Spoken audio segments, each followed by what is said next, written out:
go live. You know what?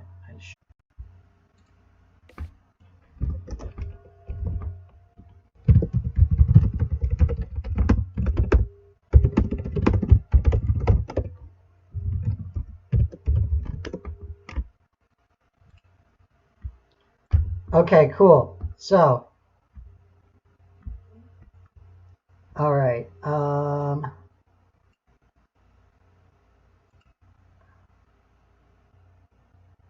Oh, one last thing I'm going to do. I'm going to give a link to the YouTube stream. You know what? I'll worry about that after we start the panel. Because we're running a little late. All right, so this is World Building 101. So everyone in the audience, this is World Building 101. So hello to you. So the first person we're going to introduce of this many people is, before we start, I should mention, the way this is going to go is we're going to start by introducing ourselves with a quick bit about ourselves and then a quick bit of advice that we've put together. Then we're going to take questions in the text room. And then when we're done taking questions, we're going to, we will open it up for, if anyone wants to share something at the end that they want us to critique as a group or just want to share, feel free to come on and share it with us. But wait till the end for that. So, without further ado, Snow, you're up there first. Okay, do we have a video here? Oh, you're right. I forgot to do that thing. See, this is what happens when I'm rushing myself. We have a video? Oh, yep. We only have it on Discord? Now we have a video. Okay, hello everyone. Now it's this. Right, hello everyone. Welcome to a panel of World Building 101. Panel subtitle by, I'm just reading whatever's on the screen. Chris Schnee, World Building 101. Panel subtitle by... That is an oversight, but start introducing yourself. This is Chris Schnee. Schnee. Yeah, hi. I'm a writer of science fiction and fantasy. I am a recovering lawyer. Worked for that for a while. I design games in my spare time, though it's only an amateur thing for me. I do software development professionally, and I'm a fairly prolific writer. I've got a lot of books on Amazon, including the ones you see here. And I also have some stories posted on the site called Royal Road, where I use the name Snow Quill. And I also have some stuff up on Film Fiction, if you are into that. I want to talk a little about the idea of a living world in world building. I find that designing a setting for a story is something of a matter of discovering and exploring something that feels like it's already there, rather than something that you consciously create every detail of. There are a couple of major ways to go about designing a setting. One of them is a top-down approach. By doing that, you are designing basic concepts of what you want to see in the entire story, such as designing the shape of the planet. Is it a normal Earth-like planet or what? Is it some unusual shape? Is there a long seasonal cycle? For instance, the Game of Thrones series was based on the idea of a unusually long spring and winter, I think. If you make large-scale decisions like that, that can be part of the overall setting. That can have major effects on everything. A bottom-up approach to world building is something where you're starting with a small set of known facts and then building outward from there. In that case, you are, if you wanted to do, say, a standard fantasy adventure, you start with thinking about one little village and then making up more details about what's around it only as needed. If you're doing top-down approach where you're making up everything at once, you're going to start out with things that are large-scale themes like this planet has very little metal. If you are doing bottom-up building, you will be surprised a lot more often. You may start out with something that feels more generic because you're making up as you go along and you don't necessarily know these large-scale things in advance. Either of these approaches can be good to a story, and you're probably going to end up doing some of each. I find that when designing a setting, the more you know about real-world science and aspects of things like history and geography and technology, the more you can do for interesting world building. For instance, I had recently been reading about the history of the Mississippi River, and it was described by the title of the book, Wicked River. Apparently, for most of history, it was basically untamed, and it was frequently changing shape and course. So into the 19th century, people had no ability to create a detailed map of the river because it was constantly changing. People could find their entire town was now on the opposite side of the river than before. Lead new political subdivisions, or people get lost in a river they'd traveled many times before. Things could get swept away. And so there was a whole culture about this river and how people lived on it.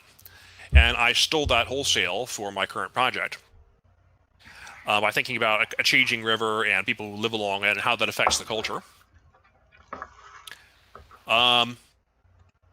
If you are aware of things like metallurgy or the history of technology and how certain things were invented, or the economics of how things are traded and why people want them, any of those details can be interesting parts of your setting. And I'm not just limited to these fields either. You could look at things like ecology, or weather patterns or something like that. Any of those will allow you to come up with some interesting situation. Like, to make up an example, in our world, there is California, which is bordered by mountains in its east, and it gets a lot of rainfall because the winds blow west to east, and the clouds drop the rain on the west side of the mountains, and that creates a desert on the east side. So that's a structure you might see in a fantasy world as well, where you have some lush green area on one side of a mountain range and then an intense desert on the other side. That's something you could apply to a fictional world, and it could be an interesting part of a plot, combined with other things as well. In making up details like this and a larger setting, look for areas where there are conflicts and changes happening. If, for instance, you have a desert where there is some important resource and people were fighting over it, that's where your story is likely going to take place. Because people are going to be after that rare oasis, or they're after the spice that can only be found in this one desert. And that will be where exciting things are happening. So make up interesting details on how they interact, apply whatever knowledge you may have from different fields, and look for where there's some kind of fight going on or some dispute. That can apply to social sciences as well as physical ones. Naturally, if you've got a civilization that is heavily dependent on magic, and then something happens to make magic more or less available to people, that would create social conflict as well in any of a variety of ways. A third point I wanted to bring up was the idea of using role-playing games as tools for world building. I've been playing a lot with this concept lately. It can be as simple as taking a random idea generator, of which there are many available, and having it just generate some random stuff for you. Random combinations of words and elements or sensory prompts. Take a few of those and make up some detail for a story using that. I also was able to take some of these RPG tools and use them to run through battles or inspire details in a scene. One of my favorite examples recently was that I wanted to have my character get into a brawl of some kind in a tavern. Wasn't sure exactly how it was going to happen or what would set it off or whether she'd win. So I drew a couple of random cards for various phrases that would appear on them. I put the words on the cards together, and I got phrases like strengthen magic, beverages, injure foreigner, something like that. And I put these words together that were randomly detailed and decided that the character was playing with magic, and she spilled her drink all over a guy at another table who turned out to be a mob boss. And my random event cards and other random generator things were the ones that provided me with these interesting details. I applied my own imagination, of course, but just throwing together some things and trying to find an explanation for them that makes sense was something that gave me an interesting element for a scene. That is my main advice here. I think we have other people to go on to, so let's hold my other comments till we get into more of an open discussion. I would like to bring up... Who's next here? Well, I would like to bring up as an afterthought on what you're talking about here. And I'm next, I think. Should be Raccoon's next. Oh, I was muted. Poke, poke. I was like sitting there like, why can't you guys hear me? But I was muted. No, I was. I'd like to bring up as an afterthought on what you were saying there. Building top down or building bottom up, I find has worked better for one-off stories or just stories where if your focus of building the setting is a setting for a story to happen in, you want to build bottom up. Whereas if the setting is for multiple different stories, or even more importantly, like you said, an RPG, where other people are going to have to use it, top down often ends up being a better approach because you get a more coherent setting that is more robust, usually from that. That's my thought on that. Top-down may well be more work, including work that you end up not using, especially if you're only going to use a short story out of it. Right. Bottom-up is easier, but you may end up with something that is more generic than you would otherwise have because you're assuming, I don't know, a fantasy village of some kind. When I was talking about that river stuff, I kind of assumed, I don't know, generic medieval fantasy village, but once I started doing some random generation stuff, I got this idea of a swampy river town, and that was much more interesting. Right. So I'm Raccoon. So I have a background in psychology, economics, and computers. That's what I went to college for. I write pony fan fiction and a little bit of non-pony fan fiction. I make tabletop RPG games. I was involved for a while with Dungeon AI. I guess I still am, or AI Dungeon. And I'm about to publish some fantasy novellas and a tabletop RPG in a setting that was built from the top down. So my topic that I wanted to talk about is Snow was talking about what's called a hardness of a setting. So hardness in world building is when we talk about hardness, we're talking about basically in a hard setting, there are a set of rules in the perfectly hard setting would be like the real world. There are a set of rules that do not change. Any scientific laws you want to put down default to whatever's going on in the real world. So if there's physics that are going to happen, they default to real world physics. Or if, there's a form of society or technology, it's based on some real world technology. And you never have, in a hard setting, the main thing is that nothing ever happens in the world just because the plot demands it. And the big, dividing line on stuff is, in terms of sci-fi, Star Wars is considered, to be a very soft setting. Because there's just, it's not even sci-fi, it's just fantasy in space. There's no rhyme or reason to how any of the technology works half the time. A chunk of the time, it just seems to serve the plot. They've got the magical force that often just does things because plot.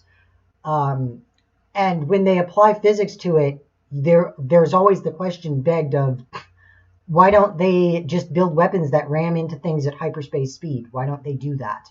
Why don't they do some of these tactics that are being used in some of these movies more often? Why is this the case?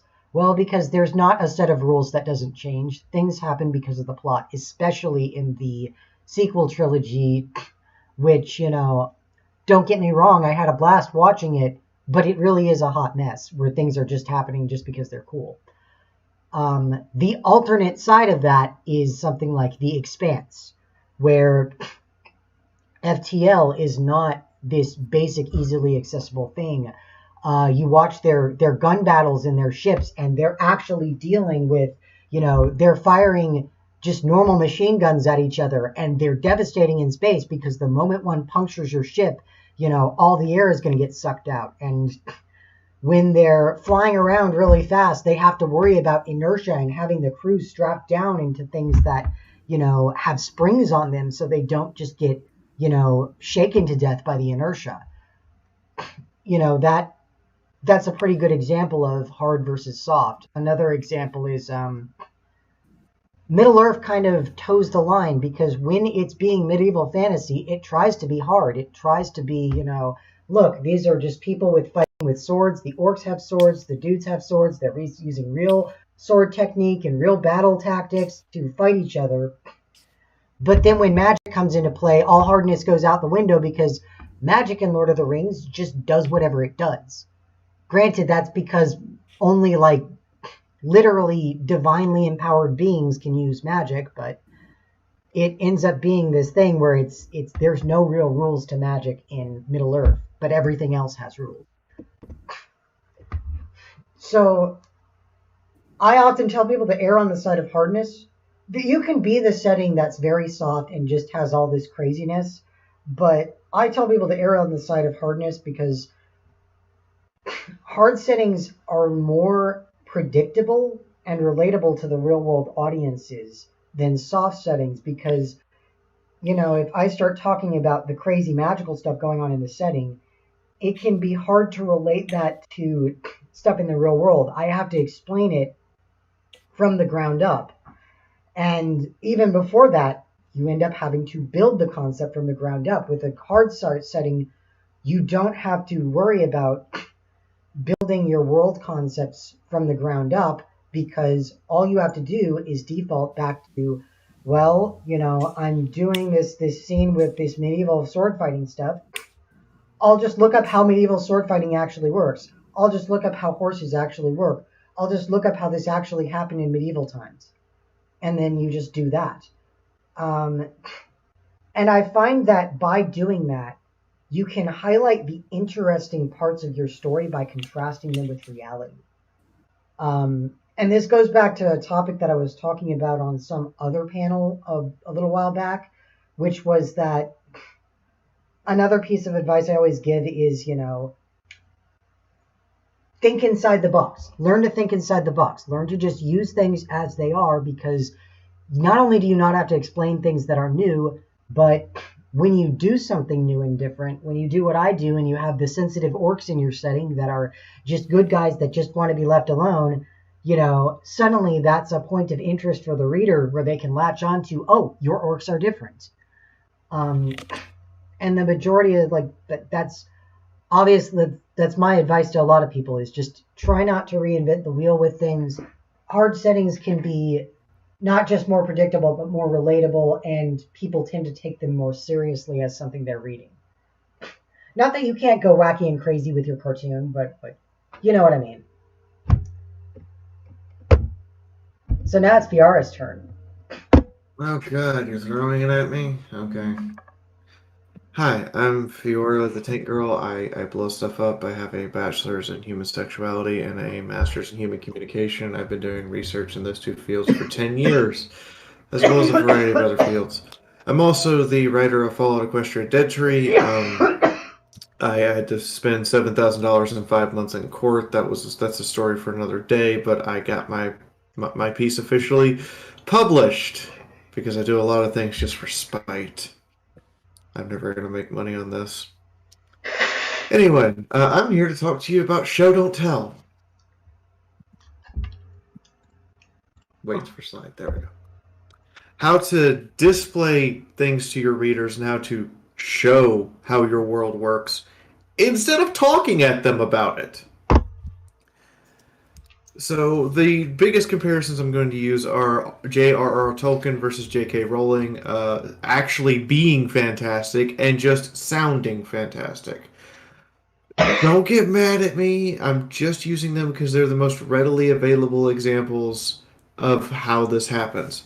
So in Lord of the Rings, we meet Treebeard, we meet the Treants, we meet the Ring Wraiths, we meet the Uruk-hai, we meet Saruman, we meet Sauron. We meet all these characters,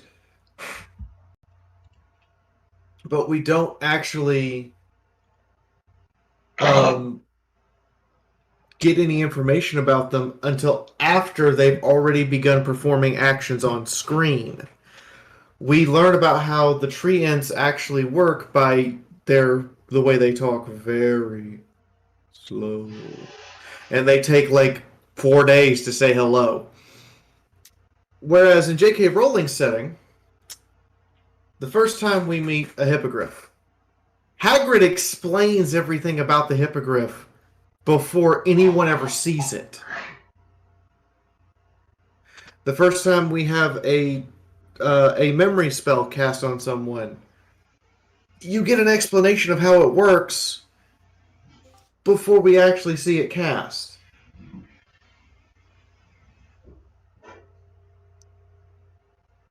And that's part of how we are introduced to J.K. Rowling setting, but every single aspect of Harry Potter is explained to us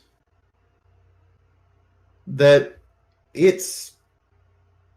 what it is and how it works and all the details and everything are explained to us, talked at us, and then later it's shown. Effectively meaning that the mystery and the wonder and the curiosity are either anticipated or defeated before they're ever shown. And you want to avoid that. You have to find the right balance of giving an actual explanation and just having it show up on screen and then explaining it afterwards. And it depends on your particular story. If you never intend for something to show up, but you want people to know about it, things like research files left over from someone who's looked at it, of an interesting book, or a character who's seen it and has had some sort of either trauma or life-changing experience because of it. But you don't want to dwell on that. You want to move on to something else, and more importantly, with your setting, the objective here by showing the reader first and then explaining it afterwards through character interaction rather than through what we would consider as a info dump or a wall of text. You want an actual person to explain it, and you don't want them to explain it from your knowledge as a writer. You want them to explain it how they would explain it with their own with their own vocabulary, their own way of speaking, and their own experiences of it. Something entirely wonderful to your setting could have been explained by someone who had a terrible experience with it. And that's what you're going for. I will kind of explain this in a different way here. Harry Potter's wands and how wands work are completely explained to Harry before he selects the Phoenix Feather wand. It's not explained immediately. It's then immediately explained why that wand's important. Whereas Gandalf the Grey versus Gandalf the White, the difference in what he can do is never explained. Not once. But we see it at the Battle of Minas Tirith versus the Mines of Moria. We see it at the Battle for the Gate versus his traveling in the Fellowship with the rest of the Fellowship before he falls with the Balrog. The difference in Gandalf's minor powers of illusion and teleport versus his very real power to flat out repel ring wraiths is black and white. And I believe it is Rob's turn.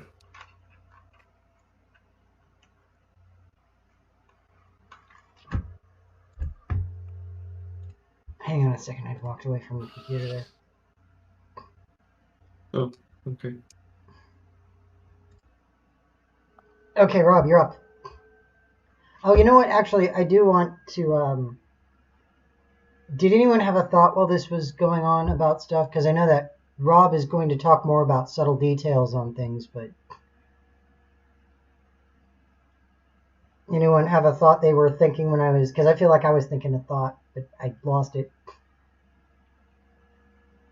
No, I think everyone's got their stuff together better than me, so mine's going to be a breeze. Okay.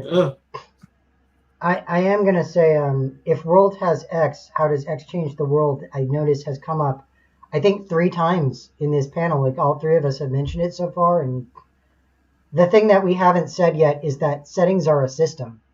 And you have to understand that when things are happening in that system, you know, things change. You know, any change you make within the world is going to affect everything else in the world. And the system is made to tell stories. And when you go into making that setting, you want to figure out what kind of stories you want to tell and what you want to be done with it. Were you saying something, Snow? I was just thinking about a game called Sunless Sea. That is an example of a setting that has a strong example of evoking particular emotions. It is a Victorian Cthulhu steampunk game where you are exploring this vast underground ocean. Everything is terrifying, but not everything, really. Even though it has this overall gloomy and frightening theme, it manages to, as the slide here says, create wonder and terror and intrigue and curiosity and even some humor. So it's an example of finding things that are outstanding and different in an otherwise one-note setting. I think it does that very well, and it builds an interesting world. Just to note, for those who don't know, Sunless Sea is the sequel to Fallen London, which was formerly known as Echo Bazaar. Fallen London was an extremely... it was a relatively influential game like 5 or 6 years ago, in that it was a browser-based MMO type game that had a lot of social interaction based on that Victorian setting he was talking about. It's really interesting and definitely worth going and looking at Fallen London or Sunless Sea for their amazing ability not to tell a really deep story, but to just give you that, wow, that setting. I feel like I'm in the setting, despite it just being text. And you're finding all these different things, some of which are pleasant or humorous, and then they're mixed in with all these other strange and frightening things. VR, what were you saying? Another example of this is the way that the new Baldur's Gate game from Lionhead Studios, their entire trailer was either just raw gameplay with no commentary, or their other trailer was this big cinematic where it shows what a Iliad or a, what is it called? An Illithid or God, I forget what the common name is for them. Mind Flare? The guy, Mind Flare, yeah. It shows a bunch of stuff about them. It shows people riding dragons, fighting a Mind Flare. It shows It shows someone being on board the ship and having this terrifying experience of a Mind Flare putting their larvae into them, and it's all show. It doesn't explain any of it in any of their video sequences, and in order to get the explanation, you have to actually play the game. Right. And that's a big way to create both terror and curiosity, and the Dragon Riders kind of add this huge amount of wonder to it. And I agree, Sunless Sea is an excellent example of something that, it terrifies you. It scares you. But at the same time, it makes you wonder, how much further can I go? Right. So let's move on to Rob. Yeah. It's your turn finally. Cool. Well, you guys actually had all the really good in-depth actually rules and such. See, I don't follow rules, so I just make it up as I go along. So, hello, I am Rob Kicker 53. It is commonly joked I was born in 1853. I have a tendency to forget that Roosevelt isn't any longer a president, and the world did not actually end in 1959. I am a hobby fanfiction writer, which I write many genres. I'm a record collector. I'm stuck in aviation, and that's every aspect of aviation and as my career. I'm a typewriter repairman, and I scream and cry a lot when things are just happening because it's a funny reaction, at least to everyone else. So everyone has gone through today and talked about a lot of the expansive parts of writing your world, whether it be fantasy, sci-fi, whatever. I'm going to talk a little bit about the little aspects, the small details, or the subtle details written there, about your world and about what you've built. And next slide. It's all in the finer things. When world building, it's not always about the large scale. You don't need to be writing a massive adventure story to build your own world. Here's some helpful tips, especially if you enjoy smaller stories, because you can still be building a large world in a short story. there have been some fantastic 2,000 to 5,000 word stories that are so immersive in the world. And it's just by having those small details to it. So the 3 things I'm going to kind of go over are the little things, background noise, and research. So let's go to It's All Right to Be Itty Bitty. Since I'm primarily a film fiction writer, that's My Little Pony Princess Magic, I have one of my good friends and fellow author, Admiral Biscuit. He is one of the more prolific writers when it comes to writing slice of life. And where he excels is he knows how to introduce small little things, tidbits of the world that just kind of open it up. Because as a writer, you want your readers to be drawn into your story. And to do that is to keep them curious, keep them going. So as an example, if you're going, for example, the Wild West, you want to tie in little aspects, little sprinklings of that. Because it's more than your characters. Your characters are being molded, they're being changed, they've been bred to the world that you're running them in. So tie them into that. Don't just have why they are the way they are, indirect or even direct references. See, add something to the background.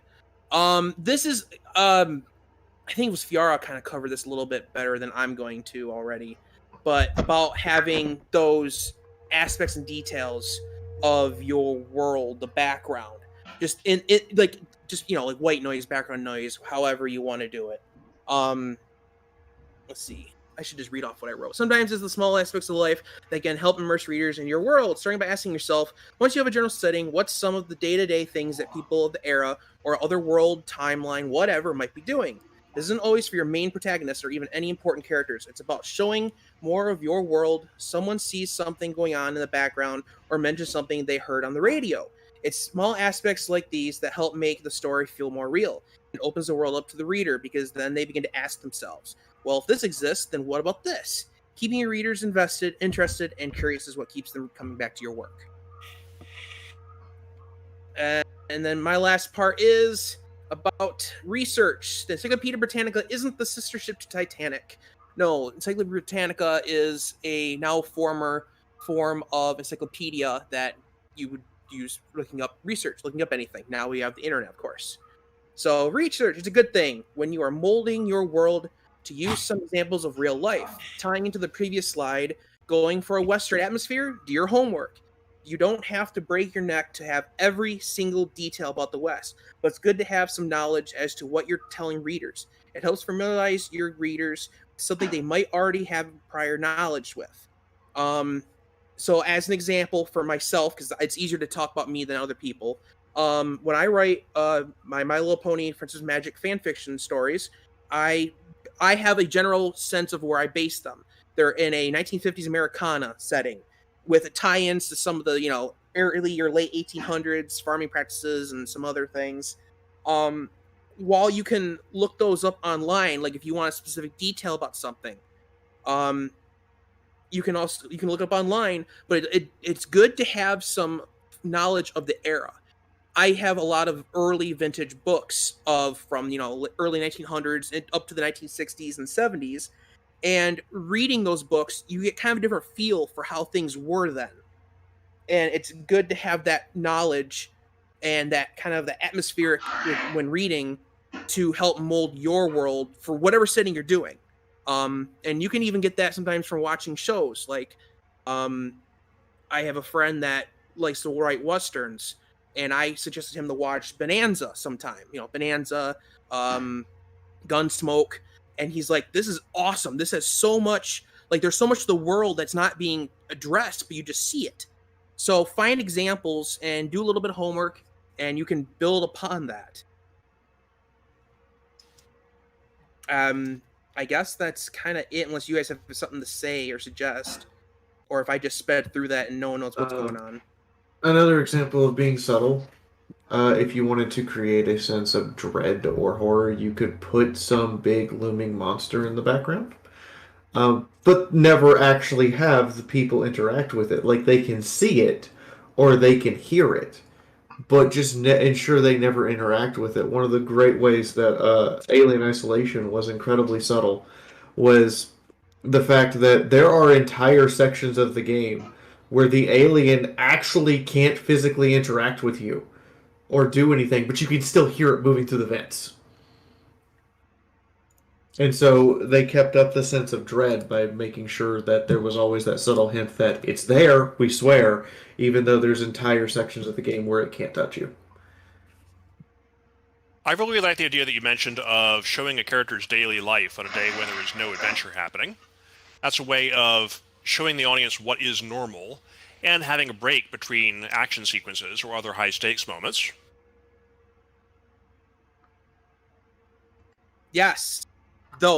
Yes. I kind of rushed this, sorry. So, no, that's very good. I'm kind of dying right now, so I'm about to bow out for a few minutes. But I want to note that one of the things I was thinking about with bringing across things through like subtle details of slice of life moments is one of the ways you can build a setting is not just having things. You can have things go on in the background just around the characters. Cartoons like especially Avatar: The Last Airbender are really good about that. But the other thing you can end up doing is the thing I've been doing in a lot of my stuff is doing world building and showing my world building by doing stuff like having the characters comment on how stuff affected them. Like in this upcoming novella that I've got, what is it called? Hollow Sisters. They, it's not the main character, but it's a character that the main characters sort of recruit is this knight. And, she's specifically, her oath is that she hunts down slavers. And she's a dwerg. And so they're sitting there like, okay, why are you so obsessive about this? Because you're this crazy, she's a murder hobo, basically. And they ask her, why is it that we understand that your companion here, your knight that you travel with is, had her own family sold into slavery, and that's why she's doing this. What about you? And she says, okay, look at me. My race looks like this because we spent hundreds of years in slavery. We had entire generations that were not even allowed to see the sun. We are angry about this because it happened to our race. And yes, that was 200 years ago that the rebellion happened, but I'm still fighting that rebellion because it still exists, and you can't get over being enslaved for 200 years. So, and it's an interesting bit of world building that I do in that moment, because if you haven't been paying attention to the stuff, hey, here's this moment where oh, the dwergs were enslaved at some point. Okay. But just little things like that. Another couple of examples of little things you can do. Rob mentioned like people playing music in the background. Another good example of this is if you've ever played Stalker. Any of the Stalker games, there's always some guy sitting around the fire playing a guitar, and every time it's a different guitar, because they have a Spanish guitar, they have a 5-string and a 6-string acoustic guitar, and then they have one guy who's trying to play on a busted radio and a busted bass transmitter with an electric guitar. But every single time you sit down at the fire in a Stalker game, it's always a different guitar, but it's always a similar or the same tune. And another example with children playing, one of the things I wrote in my own stories was characters recovering after a battle. I could easily skip ahead to the next adventure, but it was more fun just to it was more interesting to see how the fight and everything had changed the world around them. So one of the things that comes up is a bunch of kids running along, and they're playing with like cardboard pieces and arts and crafts things, and they're basically trying to imitate the battle that just happened with the villain that's been defeated and the big hero that happens to be in the party. So the entire party stops and goes, "Did we do that?" And that's something you can also do, is because children will immediately try to replicate heroes and villains, and if you happen to have a villain that's recently been defeated, you can have, even if you're just like writing for your D&D group, you can literally have them come back and have kids running around pretending to be them, and it's actually one of the most surreal, out of context experiences that anyone can have. That shows up in Avatar: The Last Airbender, where there's a bit where they're watching a play based on their own adventures. I know, what right? got right and wrong. And, hey, that's a good costume of Zuko, but you got your scar on the wrong side. and that's the other thing, is always make sure that it's never an exact replica of what happened, because everyone's gonna, every time that someone interprets something, they change it. Yeah, I've been trying to play with that idea myself in my settings, various settings. How do the stories affect the culture? Are people deliberately trying to change the settings, trying to change the world by changing what stories people know and how they interpret them? And how do people use storytelling to try to influence the world around them?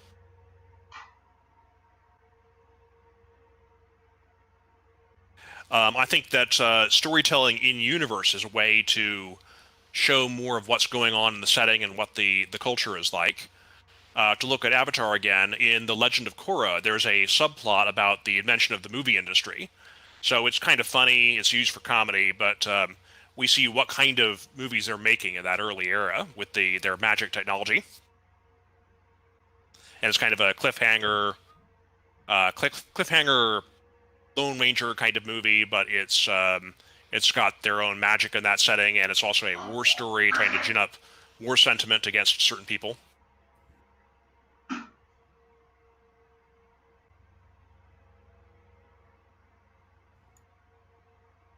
Okay, we got some dead air there.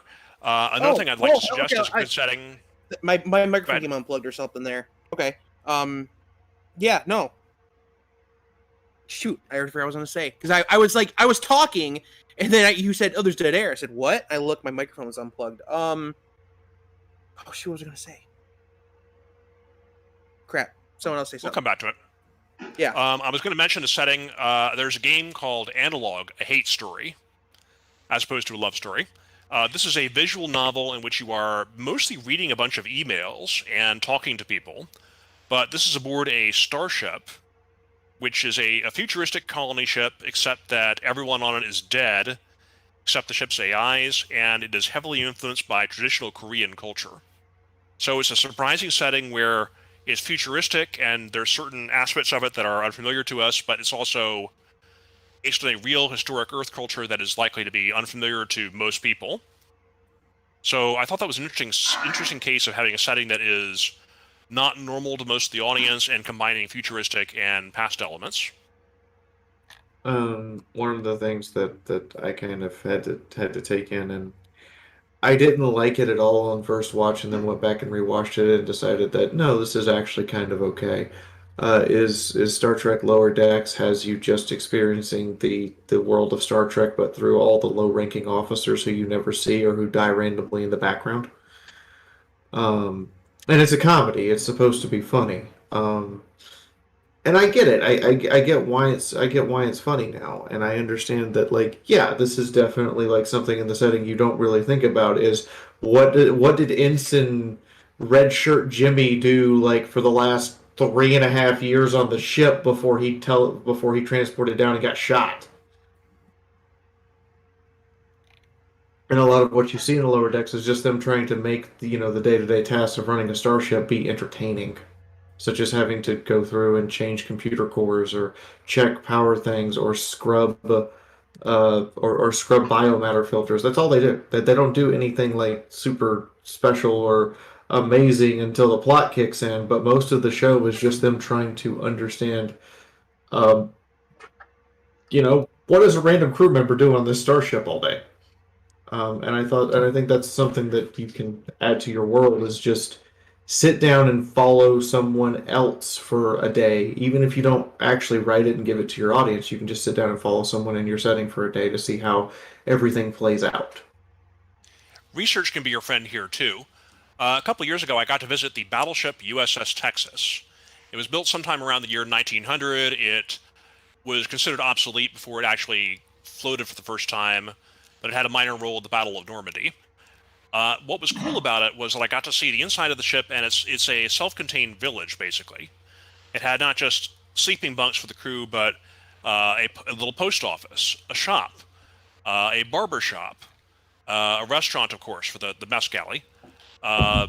So it was a self-contained society similar to what you'd see on a starship, a movie theater. So things that you might not necessarily think of as being on a ship. And being there let me see the tight corridors and how all these things were laid out. I thought that was interesting as what a society like that would look like. Yeah, I think Lower Decks really is. It's kind of interesting because it's a parody, but it also is one of the. It is one of the better Star Trek shows, I think, that's come out, within the mainline series. Especially since it really kind of sheds light on the way that we look at some of this stuff in the so-called enlightened future ends up being pretty callous, the way that the Federation, refuses to intervene because you're not advanced enough. Well, your unadvanced societies have a lot of suffering because of that. And there's another bit where it's like, look, all of these Lower Decks crew members, if they died, how every time, there's a big death in Star Trek, they have this big funeral and they're doing all these things when they jettison the body out into space, and, like the ending of Wrath of Khan or the ending of Nemesis or whatever, they have these big funerals. But when these red shirts get killed, you never have that moment of, and I've seen it even happen in other shows, so it's not like they couldn't pull it off.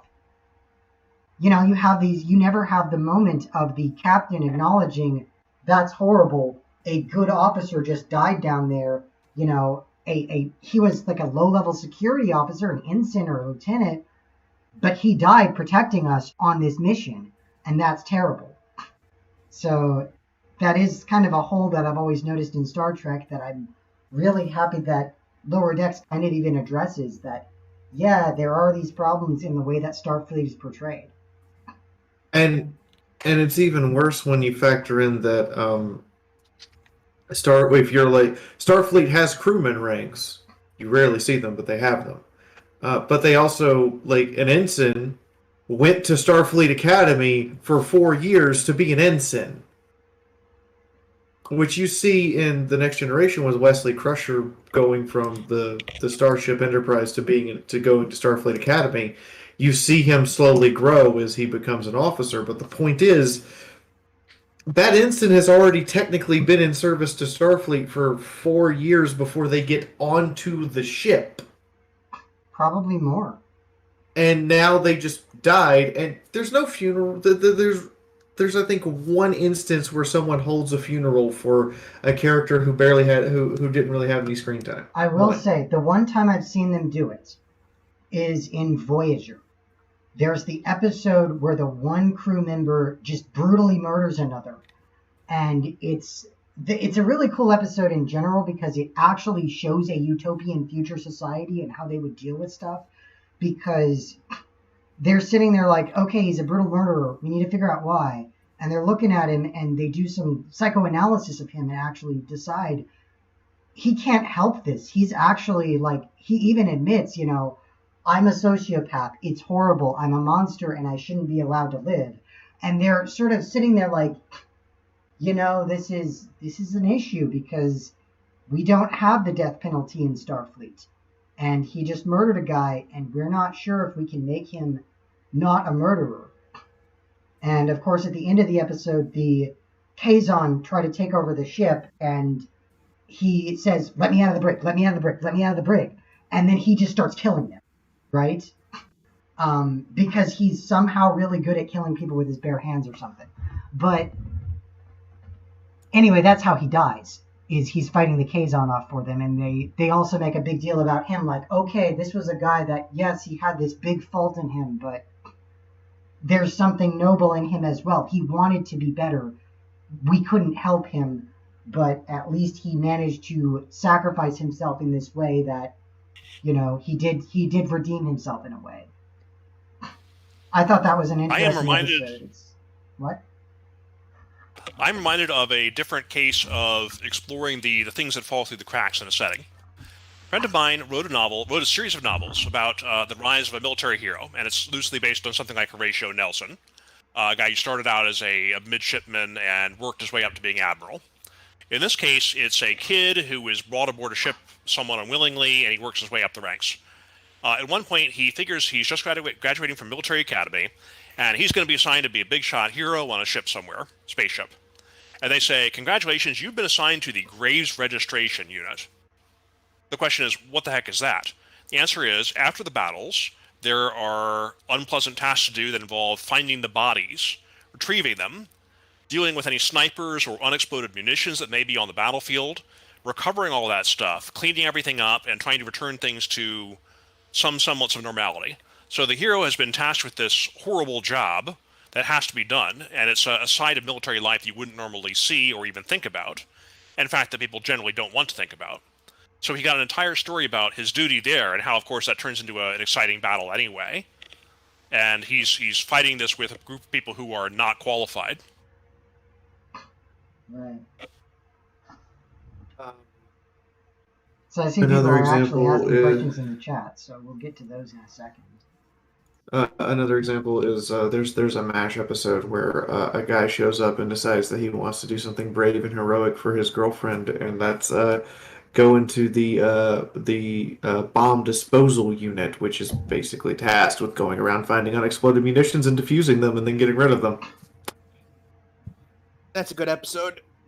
They spend like half the episode with Hawkeye trying to convince him to not do this, and he goes and does it anyway, and then immediately, like within a day, Hawkeye gets the news that the guy got blown to Kingdom Come. And it's just this depressing moment of realizing that even as a doctor to a patient, Hawkeye has to come to the realization that I actually cannot save people from themselves. Yep. No matter how much I want to try. And BJ does like a hell of a job like tearing Hawkeye down when Hawkeye gets all self-righteous about it, where BJ has to like put Hawkeye back in his place of, you can't save people from themselves. Your job is to save them after they've already hurt themselves, and then hope that they can learn from the experience and not pull stupidity. Well, Yeah, in that guy's that's the case, one he was trying to defuse the bomb. Someone needed to get it. Was someone else saying something and I oversaid them? Yeah, no, I was just saying that's one where because it's a younger kid, right? Yeah, Or am I thinking of different- he's like 19. Yeah, and because Potter's teaching him, like showing him different fishing lures and such. Or is that a different one? That's the different one where Potter's showing him different fishing. No, actually, that's the same episode, and what ends up happening is the younger kid is learning to fish from Potter and finds a North Korean landmine because of what Potter taught him. So it's the same. It's a different plot, the same episode. Right. And that's why the guy who was like trying to go be a bomb technician to go be this big brave man for a girl back home. He apparently went to that minefield, and the minefield got him too. Right. And that's how they brought that whole episode together, was having Potter, Hawkeye, and BJ all sitting around like trying to justify the world. Yeah. I have not, somehow I missed that episode, but I just want to say, if you want to write medical drama, or realistic medical drama, actually, if you want to write realistic medical drama, realistic war drama, or drama in general, MASH is pretty much required watching. Like MASH is one of the greatest shows of all time, and that is something that is almost universally said by film critics. MASH is one of the greatest shows of all time, and you should watch it. Yeah, if there's some good episodes between seasons 1 and 3, but most of it because they had to be skits at times. You can get through season 3, it gets good from there on. So just if you're gonna ever give it a shot, burn through seasons 1, 2, and 3, and then you will start getting to the really good episodes. Hey, Hawthorne Bunny, have you ever seen MASH? Did anyone else notice that Hawthorne Bunny is in here? You can unmute yourself to answer. Oh, Hawthorne, can you unmute yourself? He might not have a mic. they don't like us. I was going to invite him to join us because he's Hawthorne. But no, we did. Didn't someone have a question? Yeah, someone did have a question. So iPhone3 brought up, I have a question. I can't remember the story name, but basically it had ponies eating creatures and dragons. So basically a story where ponies ate other creatures that talked. Do you think that giving a cute pony the ability to eat a dragon gives the cute pony a more cannibalistic fear or horrific fear? So he's asking about what if you change a setting such that the cute pony or whatever is now eating other races? And my immediately response to that is, well, first off, that really depends on how you're writing it, because I hear that and I can only think of it as a comedic story, but I'm sure someone could write it as a... That's what I was thinking. That sounds like a comedy to me. I'm imagining this like the Monster Hunter games. Yeah. But the other thing what about the Monster Hunter games? Just imagining ponies as heroes who are slaying giant monsters and eating feasts. Yeah. The other thing I want to point out, though, is that settings are a system.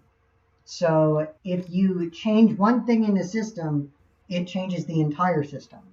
So when you make ponies eat other creatures, it breaks a lot of the setting and it breaks a lot of the things that are going on in it. Because, like, you know, the later episodes where they're trying to make peace with everyone and they're trying to do diplomatic relationships with every other race, it's completely different if they're doing diplomacy with the dragons, with Ember and Thorax. You know, if they're doing diplomacy with the dragons, it's completely different. Going back to the episode where there's an episode of My Little Pony, for those who don't watch it, that, though I'm sure everyone here does, where Spike gets called to the Dragonlands and they're competing over who gets to be the next ruler of the dragons. And Spike and one of the dragons that they're fighting is he wants to basically go after the ponies and attack them, right? And the one that they're siding with is one that might end up being friendly with the ponies. So they end up in this situation where if you were to make the ponies eating dragons, suddenly that flips which one is the good guy. Because if ponies are eating dragons, well, maybe they need to get some sort of mutually assured destruction scenario going by actually militarizing. You know, that actually would make a lot more sense rather than, oh no, he's just being terrible saying that he's going to go attack the ponies. And that's where settings are a system, like I said. And also it would be kind of creepy for Spike to live among ponies if ponies eat dragons. You know, the question would be begged, why didn't they just eat Spike? So there's a lot of things that breaks in the settings. So you're creating an entirely alternative universe by doing that. It doesn't fit normally because settings are a system. But does anyone else have a thought on the idea of making a single alteration like that to... Yes. You have something first? I'm going to mute myself Okay.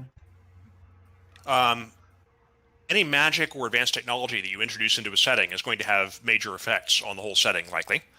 If you have something that can create energy of some sort, for instance, there would be people in the setting who would try to build a perpetual motion machine or otherwise do something really cool and important and or dangerous to the setting. So if you're going to introduce some kind of magic or neat invention, think about the implications of it that are not the most obvious ones. Often those non-obvious applications are the more interesting ones for the setting. I've imagined, for instance, that if you have a Dungeons & Dragons type world where you can create walls of stone, you can build castles with that spell, and that's more interesting than just using that some kind of combat ability. If you have the ability to fling blasts of ice and fire around, why can't you use that to colonize a cold or hot area by creating perpetually good temperatures? Something like that. Think about what you might do with your fantasy elements that are not the most obvious ones, and how you might get a story out of that.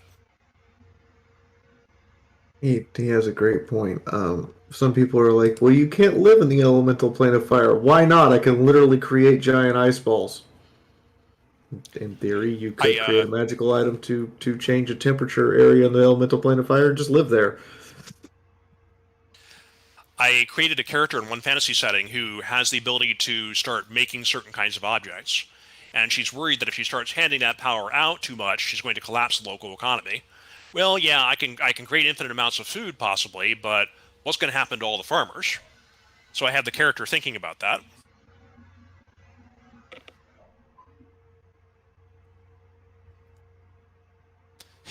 Somebody once showed me a document about how you could abuse D&D type magic to create perpetual motion devices or create a race of superhumans because you're turning everyone into this heavily munchkin combination of various special powers so that everyone is magical and immortal and a partial were creature and so on.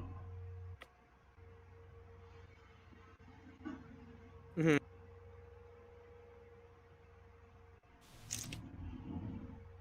And if you want to do something like that, run with it. Show how it will create new conflicts and how the characters will go about their lives once you've done it. Yeah, no, there's all kinds of things you can do to get different ideas around that. I think you guys already discussed that. Never mind. A friend of mine said if you're going to have an atomic bomb in the setting, don't have it be disarmed at the last minute. Let it blow up. See what happens to the setting afterward, because that's probably going to be more interesting than just returning to the status quo.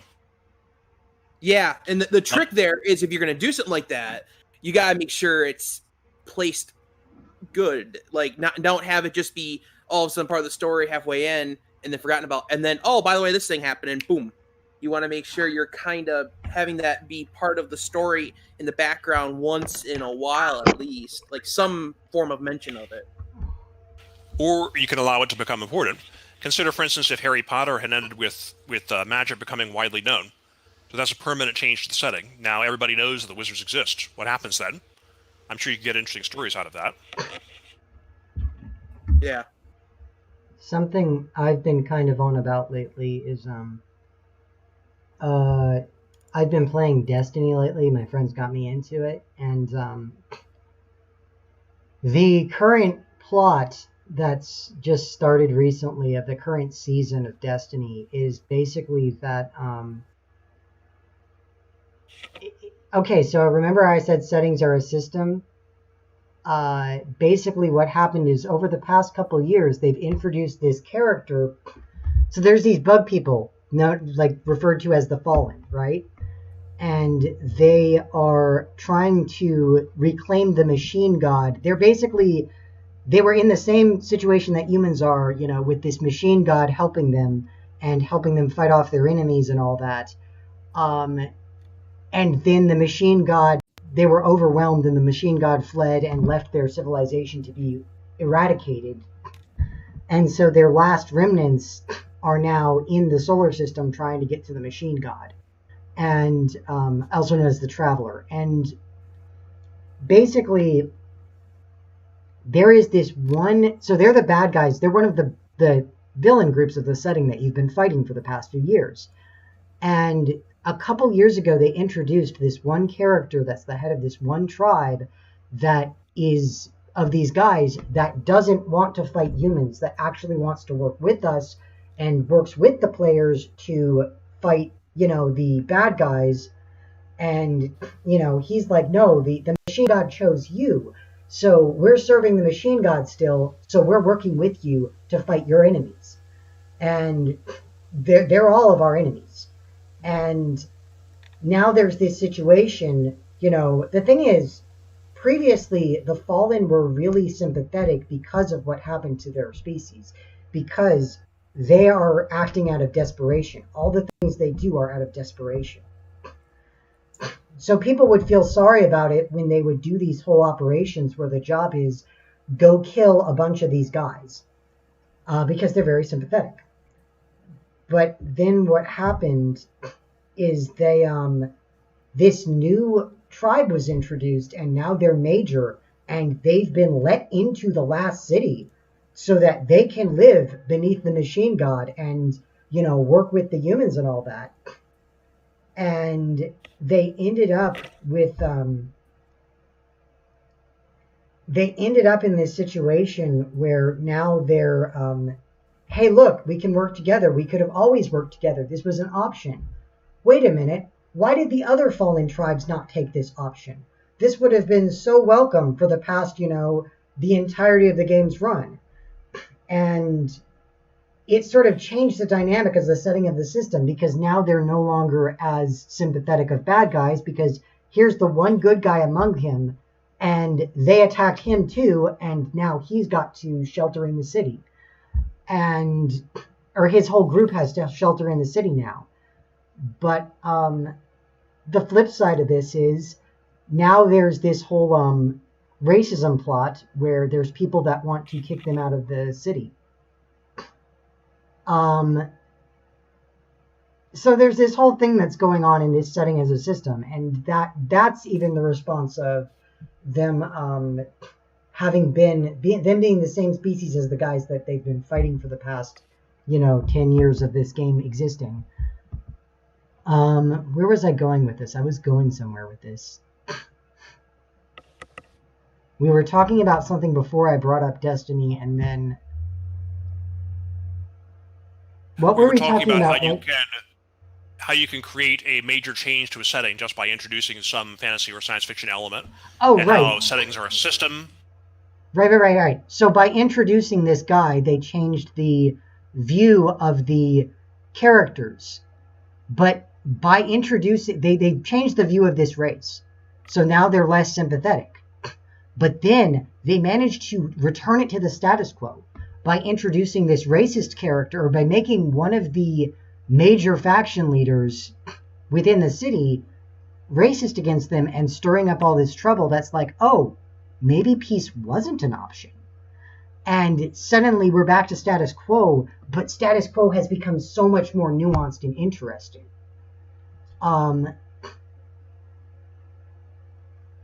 Anyways, that was just the thought that has been on my mind as to that is a great example of, a setting and a system, and that whole plot twist right now, that plot that's going on is really popular. It's been talked a lot. It's really considered to be one of the better arcs they've done.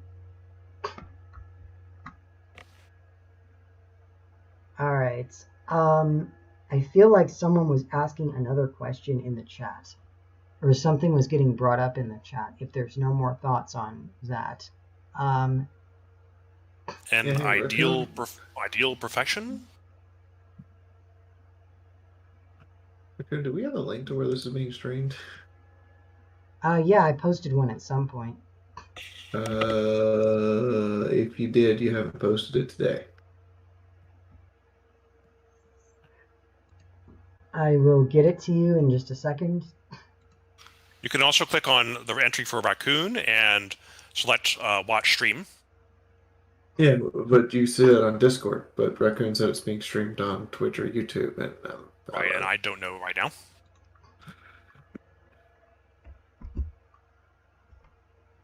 If for nothing else, then for the VOD later. Hawthorne beat me to it. Thank you, Hawthorne. Yeah, that stream has me running around being sick in the background while you guys are talking. Hey, Like every time I mute myself to go be sick in the background or to start typing like furiously, that gets caught on the stream because the stream is not using my microphone from Discord. It's using my microphone from... So what you're saying is we're making you sick just talking here. Yes. Let's go with that. You are making my COVID act up. I'm going in my post-COVID. I'm running around coughing crap up because of you.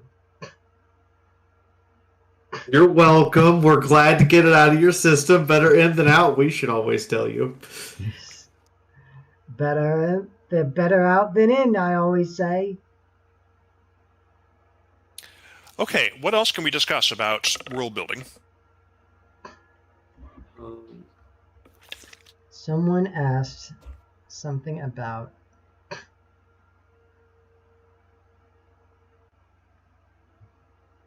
what's an example of a story that uses too much world building? Game of Thrones. possibly, yeah. What bothers me There about is the a world... fantasy story. Go ahead. I mean, I'm going to preface this with the fact that the reason why it's hard to find an example is because if it uses too much world building, it's probably not good enough to... it's probably one of those info dump heavy stories. And it's probably not very well known because of it. But I think... I feel like Discworld is an overly built setting. Like, I don't know that the Discworld novels are bad because of it, but it can be difficult in a setting that is that wild and out there and has that much uniqueness going on. It can be hard to get into, which is why I always talk about, setting hardness and thinking inside the box and not reinventing the wheel, I genuinely believe that Dragonlance as a D&D setting is far too overbuilt as a setting because virtually so much is accounted for that the GM has very little room to actually create something new. Oh yeah, that's a huge problem in a setting building. Yeah, if you build too much on your setting, if you have too much tightened down and too much that is certain, new stories live in the uncertainty. Creativity lives within the uncertainty. So yeah, I would say that, yeah, that's a good example.